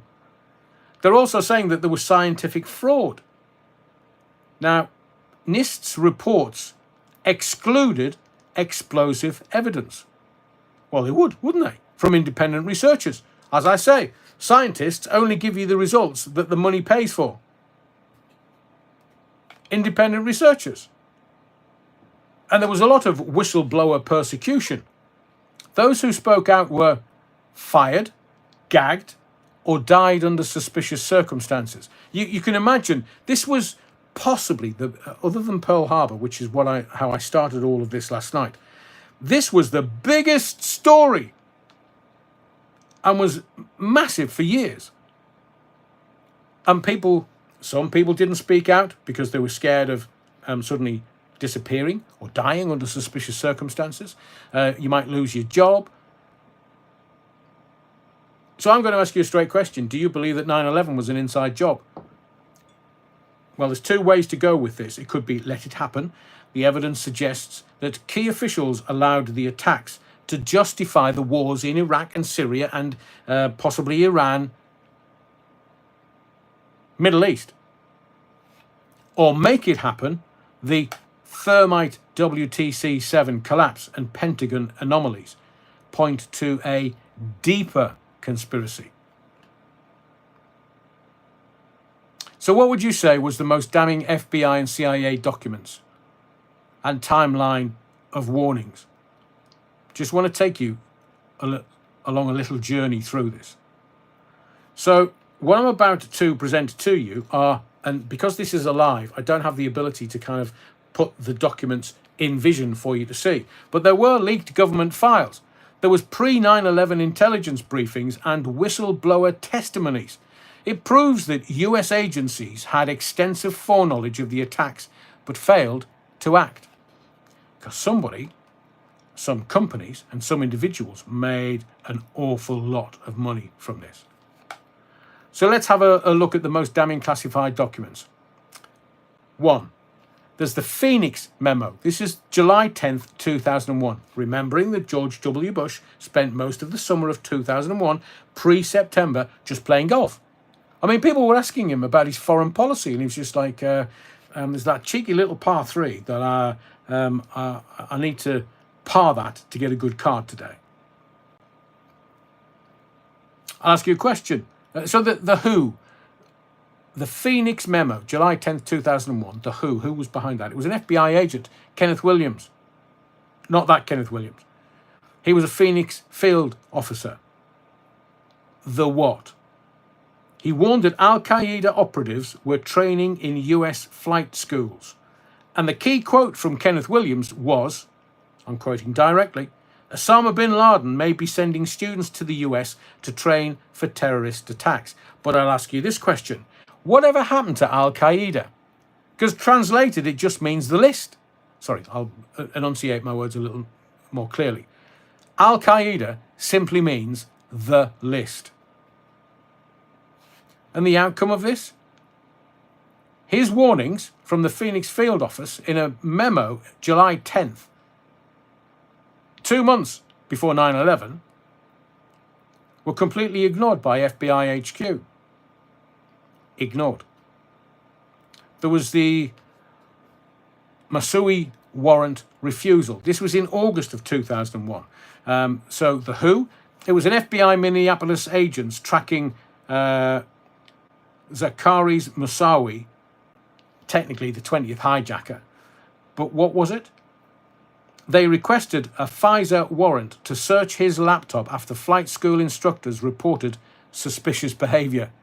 So people were dobbing people in, and they were reporting them to the right people, the Federal Bureau of Investigation, and nobody did anything. So what was the outcome of this? The FBI, their headquarters, blocked the request. Later admitted that this was a missed opportunity. No shit, Sherlock. So on August the 6th in 2001, PDB, Presidential Daily Briefing, it was titled, Bin Laden Determined to Strike in the US. So again, what was it? It was the CIA were warned, and they warned George W. Bush that Al-Qaeda, whatever happened to them, was planning hijackings inside the US. And again, I'll give you a key quote. The FBI information indicates patterns of suspicious activity consistent with preparations for hijackings. How the hell the FBI got out of this? Because there was no action taken. Again, I'll give you the direct quote. This was the Presidential Daily Briefing. This is a briefing that's given to the president. I mean, I don't know how much more clear I can make it for you. The quote, FBI information indicates patterns of suspicious activity consistent with preparations for hijackings. And what did the FBI do? NFA, no actions taken. I've mentioned them a couple of minutes ago, the 28 redacted pages of the 2002 congressional inquiry. So what did it do? It detailed Saudi government support for the hijackers, including Saudi embassy officials. And the key findings that were declassified in 2016, Omar al-Bayoumi, he was a Saudi intel agent, helped the hijackers in San Diego. And I'm quoting again directly. The FBI tracked Saudi officials, but investigations were shut down. As I mentioned a couple of minutes ago, the NORAD tapes were destroyed before the 9/11 Commission could get anywhere near them. This was reported in 2004. There were audio recordings of NORAD's response on 9/11. They were erased before the Commission could review them. So it wasn't necessarily problematic with the output from the Commission. It's just that the Commission never saw them, never heard them in the first place. And the implication is that evidence of the stand down orders were deliberately destroyed. So we've had the whistleblowers, we've had what they were fighting with, the system, the deep state, if you want, or the military-industrial complex.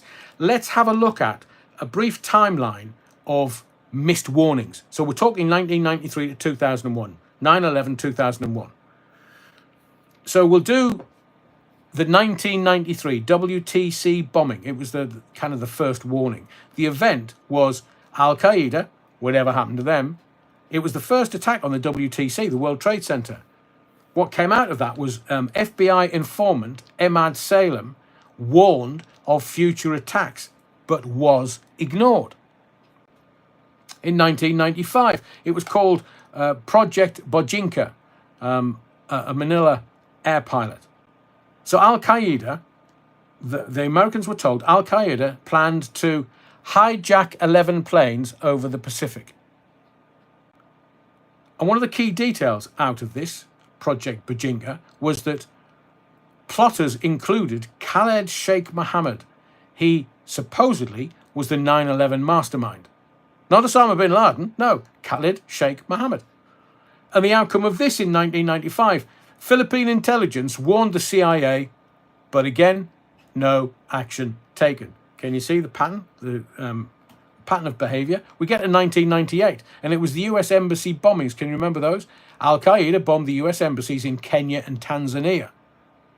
The CIA knew bin Laden was targeting America, but there were no domestic alerts. In 1999, Able Danger, the program, identified Mohammed Atta. Remember me telling you Mohammed Atta was supposedly the ringleader, and yet he rang his dad, that was reported in the Sun newspaper in this country, and he said to his dad, "Dad, they're reckoning I'm one of the hijackers. I can't be, I'm in Egypt." So a Pentagon data mining program flagged Mohammed Atta and 3 hijackers as threats. The outcome of all that? Well, the data was deleted in 2000, before 9/11 even happened. A DIA officer, Anthony Shaffer, as I mentioned him a little earlier, Lieutenant Colonel, later testified to the cover-up. There was a cover-up. So in January 2001, there was every presidential election, they have a transition team from one. It's a bit like when somebody's a new chief exec of a company. They normally take 6 months just to get the feet under the table, meet all the staff, go round, work out what's going on. And it's similar as the president. They have a transition team. And in January 2001, the CIA warned Bush's transition team that briefers had told the incoming officials, Bush's transition team, that Al-Qaeda was the #1 threat. What did they do about it? The transition team and or the new President Bush?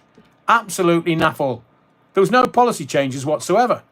So then we get into summer 2001. We're not far away from the planes going into the towers. And as I've said to you, little George was just playing golf all the time. And everybody was thinking, well, we understand he's got a transition team, but what's he playing golf for? Is he not supposed to be a president? There was a load of global warnings that were ignored. Russia warned America in July 2001. Putin warned the US of, and I quote again, suicide pilots training for attacks. Ignored. Israel contacted America in August 2001 and said Mossad, their intelligence agency, warned the CIA of major attacks involving planes. Quote, even little camel shaggers Egypt. In August 2001, they contacted the American intelligence agencies, and their intelligence warned of bin Laden planning spectacular strike. Quote, I'll give you that again. Bin Laden planning spectacular strike. Bin Laden had nothing to do with it. So the day before the attacks, September the 10th, 2001, there was a Pentagon alert. The NSA intercepted Arabic communications saying, tomorrow is 0 hour.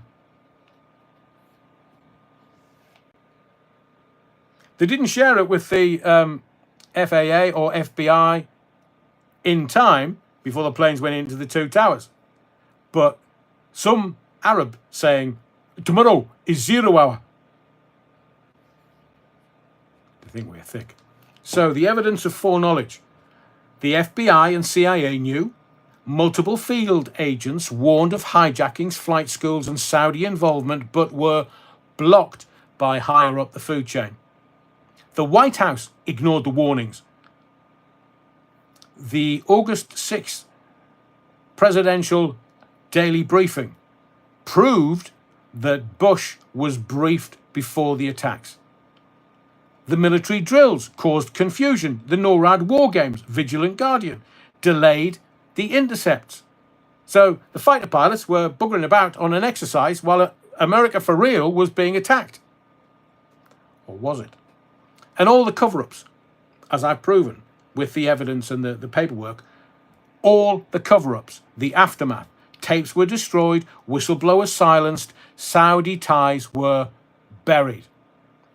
So, obvious question. Was 9/11 preventable? Yes, of course it was. If just one of those warnings had been acted upon, the attacks could have been stopped.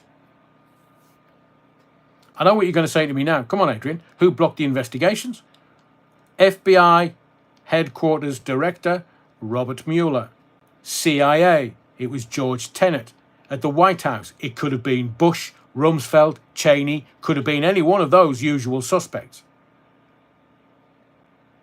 So my final question to you for this moment, because we're going to go on deeper and deeper and deeper levels. Was this incompetence or was it just deliberate sabotage? The evidence kind of leans towards let it happen on purpose. So let's take a very quick look at the Saudi government's role in 9/11 and the military drills that enabled the attacks. So the Saudi connection and the suspicious military exercises on 9/11 are two of the most explosive, incendiary if you wish, and deliberately obscured aspects of the 9/11 attacks. So I want to take a breakdown or go into deeper levels of a particular breakdown into Saudi intelligence ties to the hijackers. Now, I do have some newspapers in my archive which talked about the Saudi intelligence ties to our intelligence people in this country, the intelligence agencies in America, and we had reportage in the newspapers here how US military war games paralyzed NORAD's response.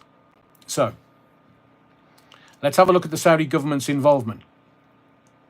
There were 15 Saudi hijackers out of the 19 in total. The official story is that the 9/11 Commission claimed the hijackers acted alone, with no state sponsorship. The reality is that 15 of the 19 hijackers were Saudi nationals. Multiple had direct ties to Saudi officials inside the US.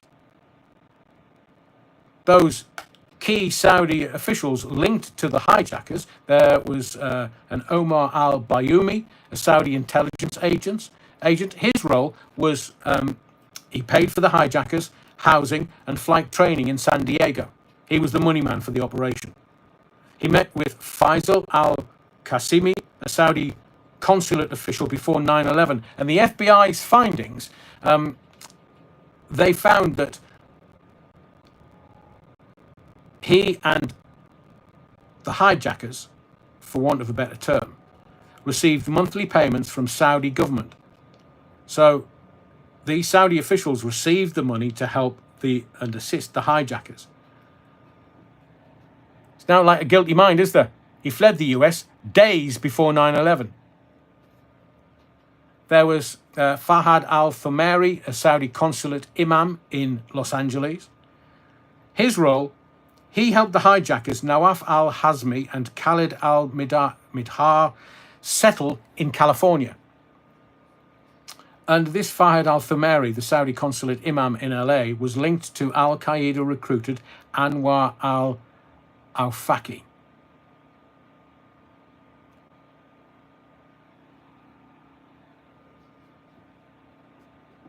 He was deported in 2003, but never charged. He got away with it. Off you go. Start shagging goats.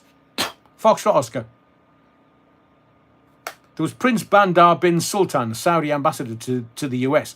His role was, his wife was Princess Haifa. They sent money to al-Bayoumi, who funded the hijackers. These two, Prince Bandar bin Sultan and Princess Haifa, had close ties to the Bush family, as did Osama bin Laden. And Prince Bandar was actually nicknamed Bandar Bush. It's a comedy opening. I'm being serious. They were never investigated, despite the financial trail directly to them and directly to the hijackers. So remember these 28 redacted pages from the congressional report in 2002? It detailed Saudi government support for the hijackers.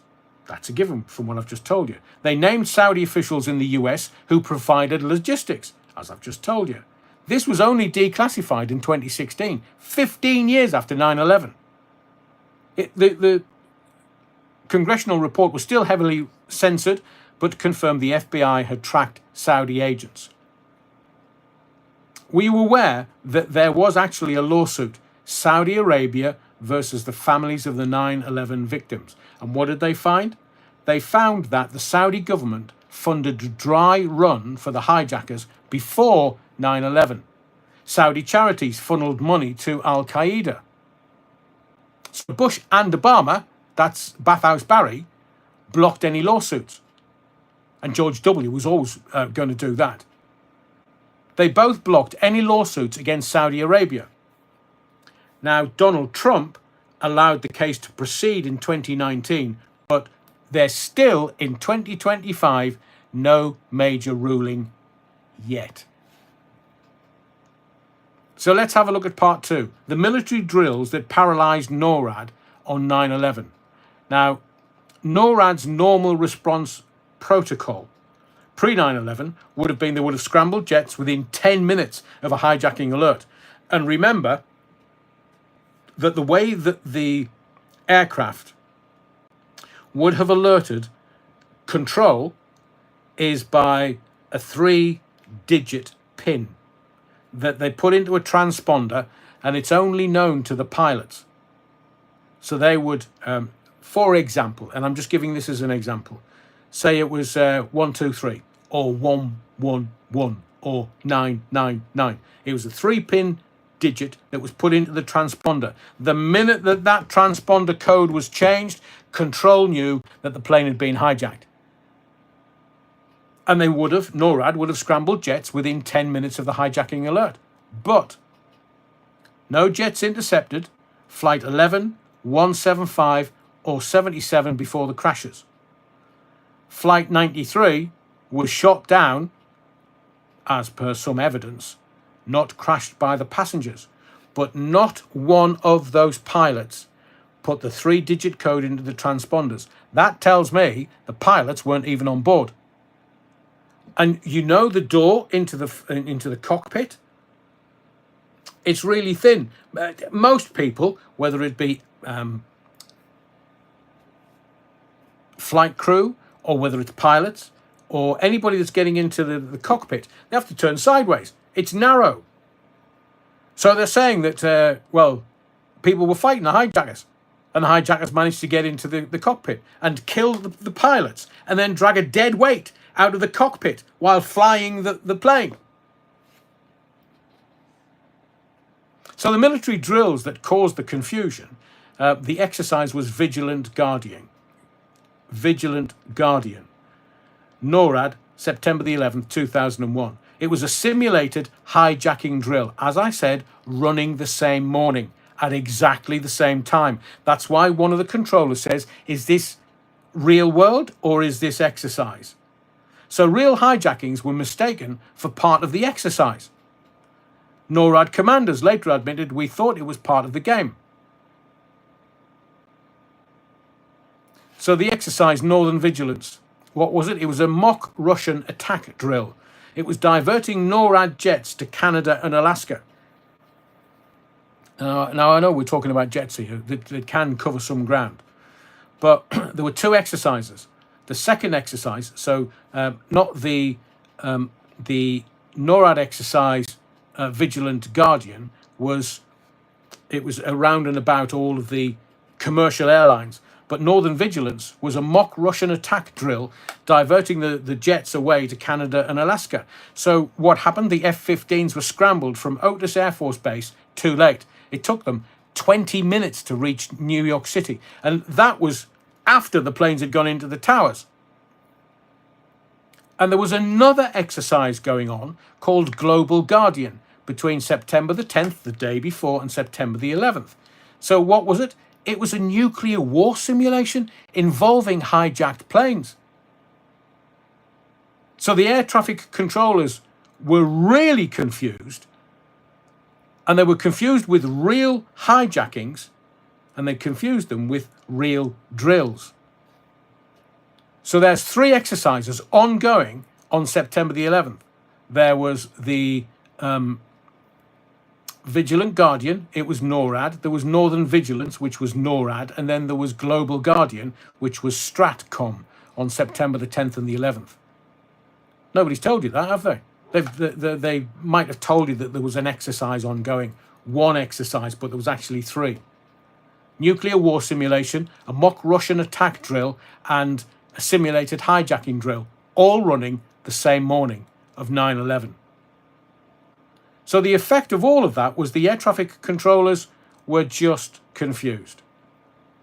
Whistleblowers confirm the stand down orders. So I've told you about Major Douglas Rock, former Pentagon DU project director. The military drills were a cover to delay response. Colonel Robert Bowman, former US Air Force Space Command. 9/11 was an inside job, and I'm quoting directly here. Our defenses were deliberately turned off. So why, again, it's another question, why? Why were the drills scheduled on 9/11? Was it a coincidence? Unlikely. Multiple overlapping drills had never happened before. Ever. Was it a planned distraction? Well, evidence suggests drills created chaos to prevent interception. So we can conclude that the Saudi military drill connection, or the Saudi government role, funded, housed and assisted the hijackers. Protected by US officials, Bush, FBI, CIA, the military drills disabled NORAD's response, created plausible deniability for intelligence failures. So we could ascertain from that a final theory, that there was a coordinated cover-up. Saudi Arabia provided the logistical support. US military drills ensured no interception. And the White House, CIA, allowed it to justify wars, Afghanistan, Iraq, but more importantly, the Patriot Act. Let's now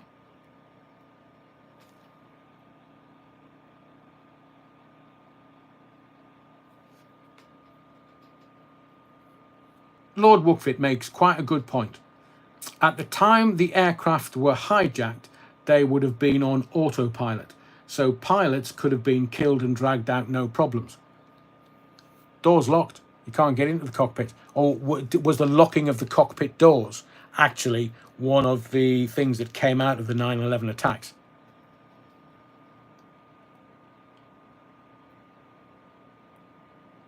Yeah, Ray Norton says, if I remember, it took about 20 plus minutes to get a fighter jet to location. It did. It did. So one of the questions that needs to be asked, as I say, we're going deeper and deeper and deeper. And it's this. The FBI's pre-9/11 bin Laden unit and WTC insurance fraud. I'm going to give you some hidden connections. So again, you can put the dots together. The deeper you dig into 9/11, the more disturbing these patterns emerge, including the FBI shutdown of its own bin Laden unit, who was flown out. The bin Laden family were flown out of, was it Moore? Not Tom Moore. The guy behind Bowling for Columbine. He actually, in one of his films, said the bin Laden family were flown out of America straight the afternoon of 9/11. So these disturbing patterns, the FBI shut down its own bin Laden unit, and suspicious financial dealings surrounding the World Trade Center. So what we're going to do is we're going to break down these two critical yet underreported aspects of the attack. Part one, the FBI's bin Laden unit, or Alec Station, if you wish. It was sabotaged before 9/11. So what was Alec Station? It was established in 1996 as the CIA, FBI's dedicated Osama bin Laden tracking team. He was a CIA asset. Why would they need a bloody tracking team? Oh, to legitimize what they were up to. So the mission was to stop Al-Qaeda. Whatever happened to them? To stop the Al-Qaeda attacks by monitoring bin Laden's network. But how was it, this Alec Station, gutted before 9/11? In 1999, the FBI agent John O'Neill's warnings. Who? Well, John O'Neill was the FBI's top counter-terrorism expert. He was the head of Alex Station. And he warned that Al-Qaeda, whatever happened to them, was planning a US attack using planes. They discovered that Saudi funding of terrorists, but was blocked from investigating it any further. And what happened afterwards, after 9/11?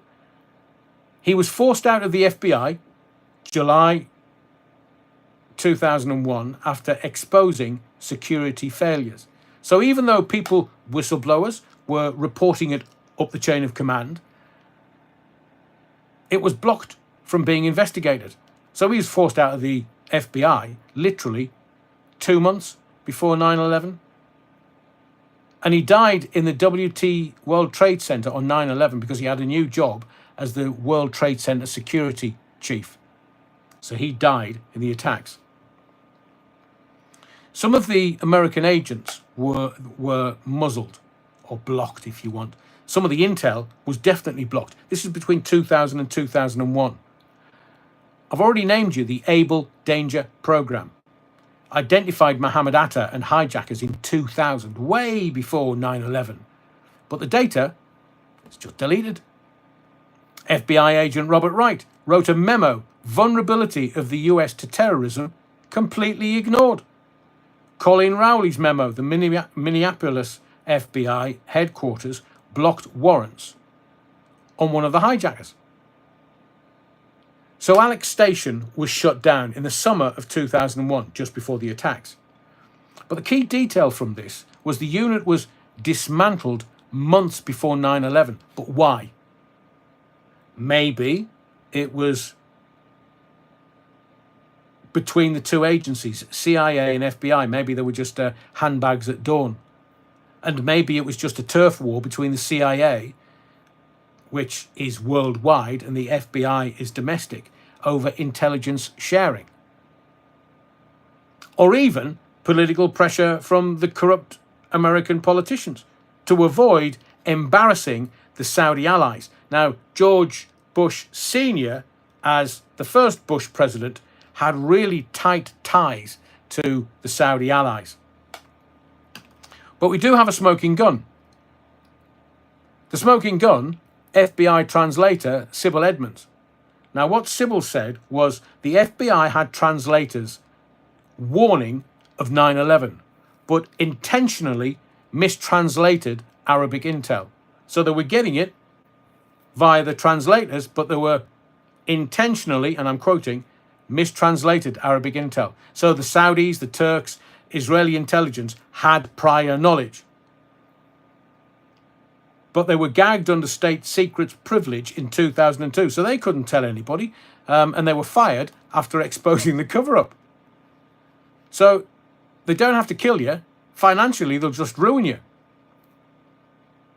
But talking money and finances, because we've already got ties from Saudi to the hijackers, or men that were purported to be the hijackers, and that money route. We've also got the WTC insurance fraud. Could we call that a financial motive? Now let's look at Larry Silverstein's suspicious WTC lease. This is July 2001. Now Larry Silverstein was, I'm not sure if he's still alive, a billionaire real estate mogul. So the deal was he leased the WTC World Trade Center 6 weeks before 9/11 for $3.2 billion. But he doubled the insurance coverage to $7 billion just weeks before 9/11. And it was Silverstein that made the pull it comment. So lucky Larry Silverstein on PBS, the American national broadcaster, in 2002, and I'm quoting directly. I had to write this down. I remember getting a call from the fire department commander telling me they were not sure they were going to be able to contain the fire. I said, we've had such a terrible loss of life, maybe the smartest thing to do is pull it. And they made that decision to pull, and you and I, as spectators, watched the building collapse. And all of the stuff that was in the walls of the two WTC 1 and 2, the asbestos. So pullet is actually a demolition industry jargon for controlled demolition. So the insurance payouts and the legal battles afterwards, Silverstein's lawsuit argued two separate attacks, Flight 11 and Flight 175. So it meant it would be double the payout. 4.6 billion in total. The result was he won $4.55 billion despite the WTC's pre-9/11 value being 2.8 billion. The Securities and Exchange Commission pre-11 trading anomalies. These 2,000 contracts that I said right at the beginning of this. The United and American Airlines, 4,744% spike in the United and American Airlines stocks. So that was people shorting the stocks, saying that it would go down. And it did. Morgan Stanley, WTC's largest tenant, there was 27 times normal trading volume days before 9/11. So the question is, who profited from all of this? Well, lucky Larry Silverstein, not short of a bob or a billion. But who else profited? I said this to you last night. Deutsche Bank, Goldman Sachs insiders. They were linked to CIA financial operations. So let's look at the controlled demolition and the financial motive. If WTC was pre-wired, Silverstein's $7 billion insurance policy explains the motive. The Securities Exchange Commission trading spikes suggest insider knowledge. So we can draw a conclusion from all of this. It was the hidden conspiracy. The FBI's Bin Laden unit was sabotaged. John O'Neill, he was the head of the Alex station, the Bin Laden unit. He was silenced. Agents were blocked from stopping the hijackers. WTC insurance fraud points to foreknowledge. Silverstein's pull it comment before 9/11, after 9/11, and a $7 billion payout. Nice. The SEC trading spikes, financial insider trading, that could also have happened. It's just what they're calling a hidden conspiracy. So the final theory, a perfect storm of corruption. So we've got Saudi intelligence and US neocons. They allowed the attacks. That could be a working hypothesis. Wall Street and real estate elites cashed in. Military drills, FBI obstruction ensured success. So I mentioned something earlier that I want to take another look at for you, and it's recreational gear. Because, as I've said to you before, when America went into Afghanistan, what was the first thing they protected? The poppy fields in Afghanistan. It's the world's #1 producer of H. You know what that means. You know what it stands for. The brown stuff. Golden brown. Texture like sun. Lays me down with my mind she runs. But I can't technically say the word here because it will get me banned. So the CIA's pre-9/11 recreational gear trafficking ties and Pentagon attack evidence. 2 more smoking guns. So let's have a look at it. The CIA were involved in, how can we call it, narcotics trafficking. And there was obviously the highly suspicious Pentagon attack. Wasn't a plane, it was a missile. And it provided further evidence that 9/11 was either allowed to happen or orchestrated, made to happen by elements within the US government. And here's a kind of a deeper dive into these incendiary connections. We'll take part 1, the CIA's recreational gear trafficking ties before 9/11. So the CIA and Afghan H trade, the 1980s to 2001. It was called Operation Cyclone in the 1980s. And the CIA funded Afghan Mujahideen, including Osama bin Laden, to fight the Soviets. Don't you just love it? Fingers in lots of pies. So when America went into Afghanistan, as I've just said, the H production boomed under CIA protected warlords. In the 1990s, after the Soviets left and buggered off back to Russia, CIA assets like varying warlords became major drug lords. Because the amount of money you could make on the streets of America, they want everybody dumbed down. They want everybody to be sheeple. They don't want anybody to think critically about anything. And that's what happened when they got all the gear out of Afghanistan. So there was something called the Dark Alliance scandal in 1996. A guy called Gary Webb investigated it. And this was from the San Jose Mercury News. It exposed CIA-backed Contras smuggling Coca-Cola into the US in the 1980s. There was a crack epidemic that was funded by funneled funds to CIA-backed Nicaraguan rebels. Can you imagine the Iran Contras, the Nicaraguan Contras? It was all CIA controlled and overseen. Now, Gary Webb from the San Jose Mercury News was discredited by mainstream media and later found dead. Suicide. 2 gunshots to the head. I'll leave you to make your own and draw your own conclusion.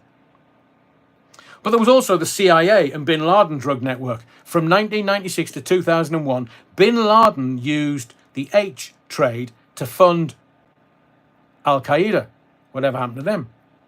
So the CIA blocked the DEA investigations into Afghan drug labs linked to Al-Qaeda.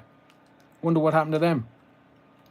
So there were some whistleblowers that were all over this. The 9/11 whistleblower, Michael Rupert, claimed that CIA operatives were running drug ops with Al-Qaeda before 9/11. Pre-9/11, H production spiked, as I've just told you, under CIA-protected Northern Alliance. So what came out of all of that? Well, Rupert published Crossing the Rubicon in 2004, exposing CIA drug ties. He was found dead in 2014 and alleged suicide after predicting his murder. He said, I'm going to be murdered. A bit like Diana, I'm going to lose my life in a car accident so my husband can marry Camilla.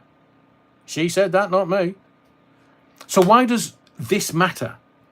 Well, the CIA, a bit like One Nation under blackmail, the CIA had leverage over Bin Laden. They could have stopped him. The drug money funded black ops, of which the CIA are big fans, that may have enabled 9/11.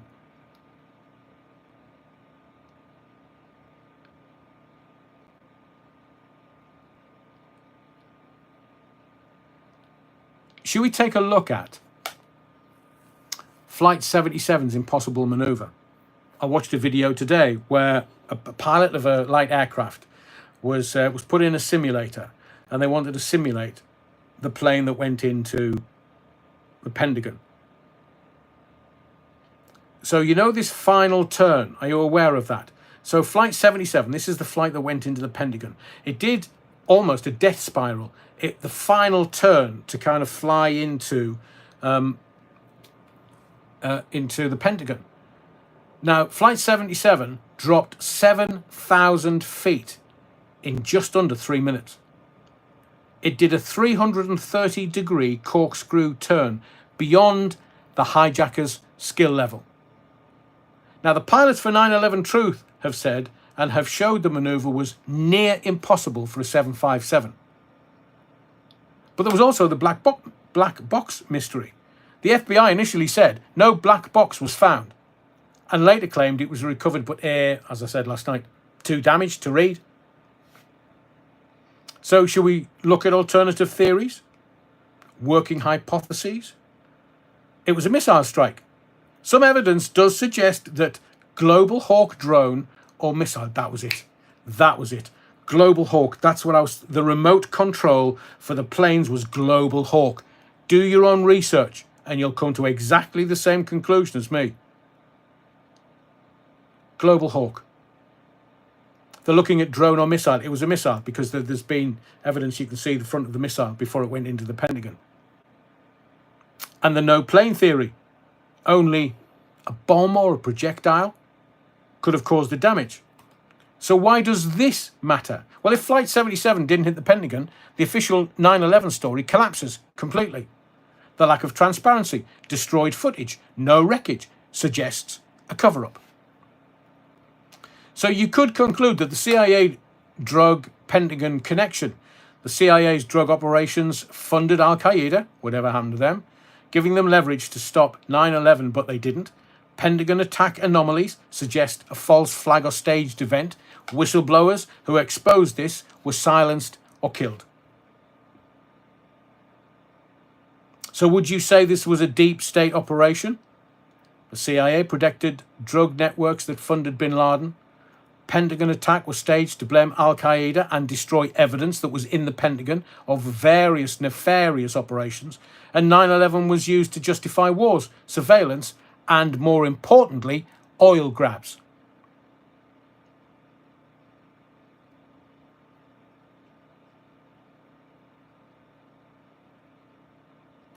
I think I'm going to kind of round it off. There's a little bit that I want to say for tomorrow night. We'll do a live tomorrow night. Not a long one, but we will do a live. I want to talk about tomorrow night. We'll start our live 219 off with nuclear or directed energy weapons. It's a theory that's kind of out there, but there is certain evidence towards it. If you've heard of Dr. Judy Wood's research, the kind of toasted cars and unexplained damage, we'll talk about that tomorrow night, because I think last night and tonight I've given you a lot of information, and I want to edit this all together in just a massive video with all the information in it. So we'll have a look at the melted steel beams, directed energy weapons, Dr. Wood's hypothesis. We'll even look at Israel and their foreknowledge is the best way. I won't. And have you heard of the dancing Israelis? I'm going to do that tomorrow night. So there'll be another live from about 7:30. I'll be in the body of the Kirk from 7:15, and all of the other stuff I was going to do tonight.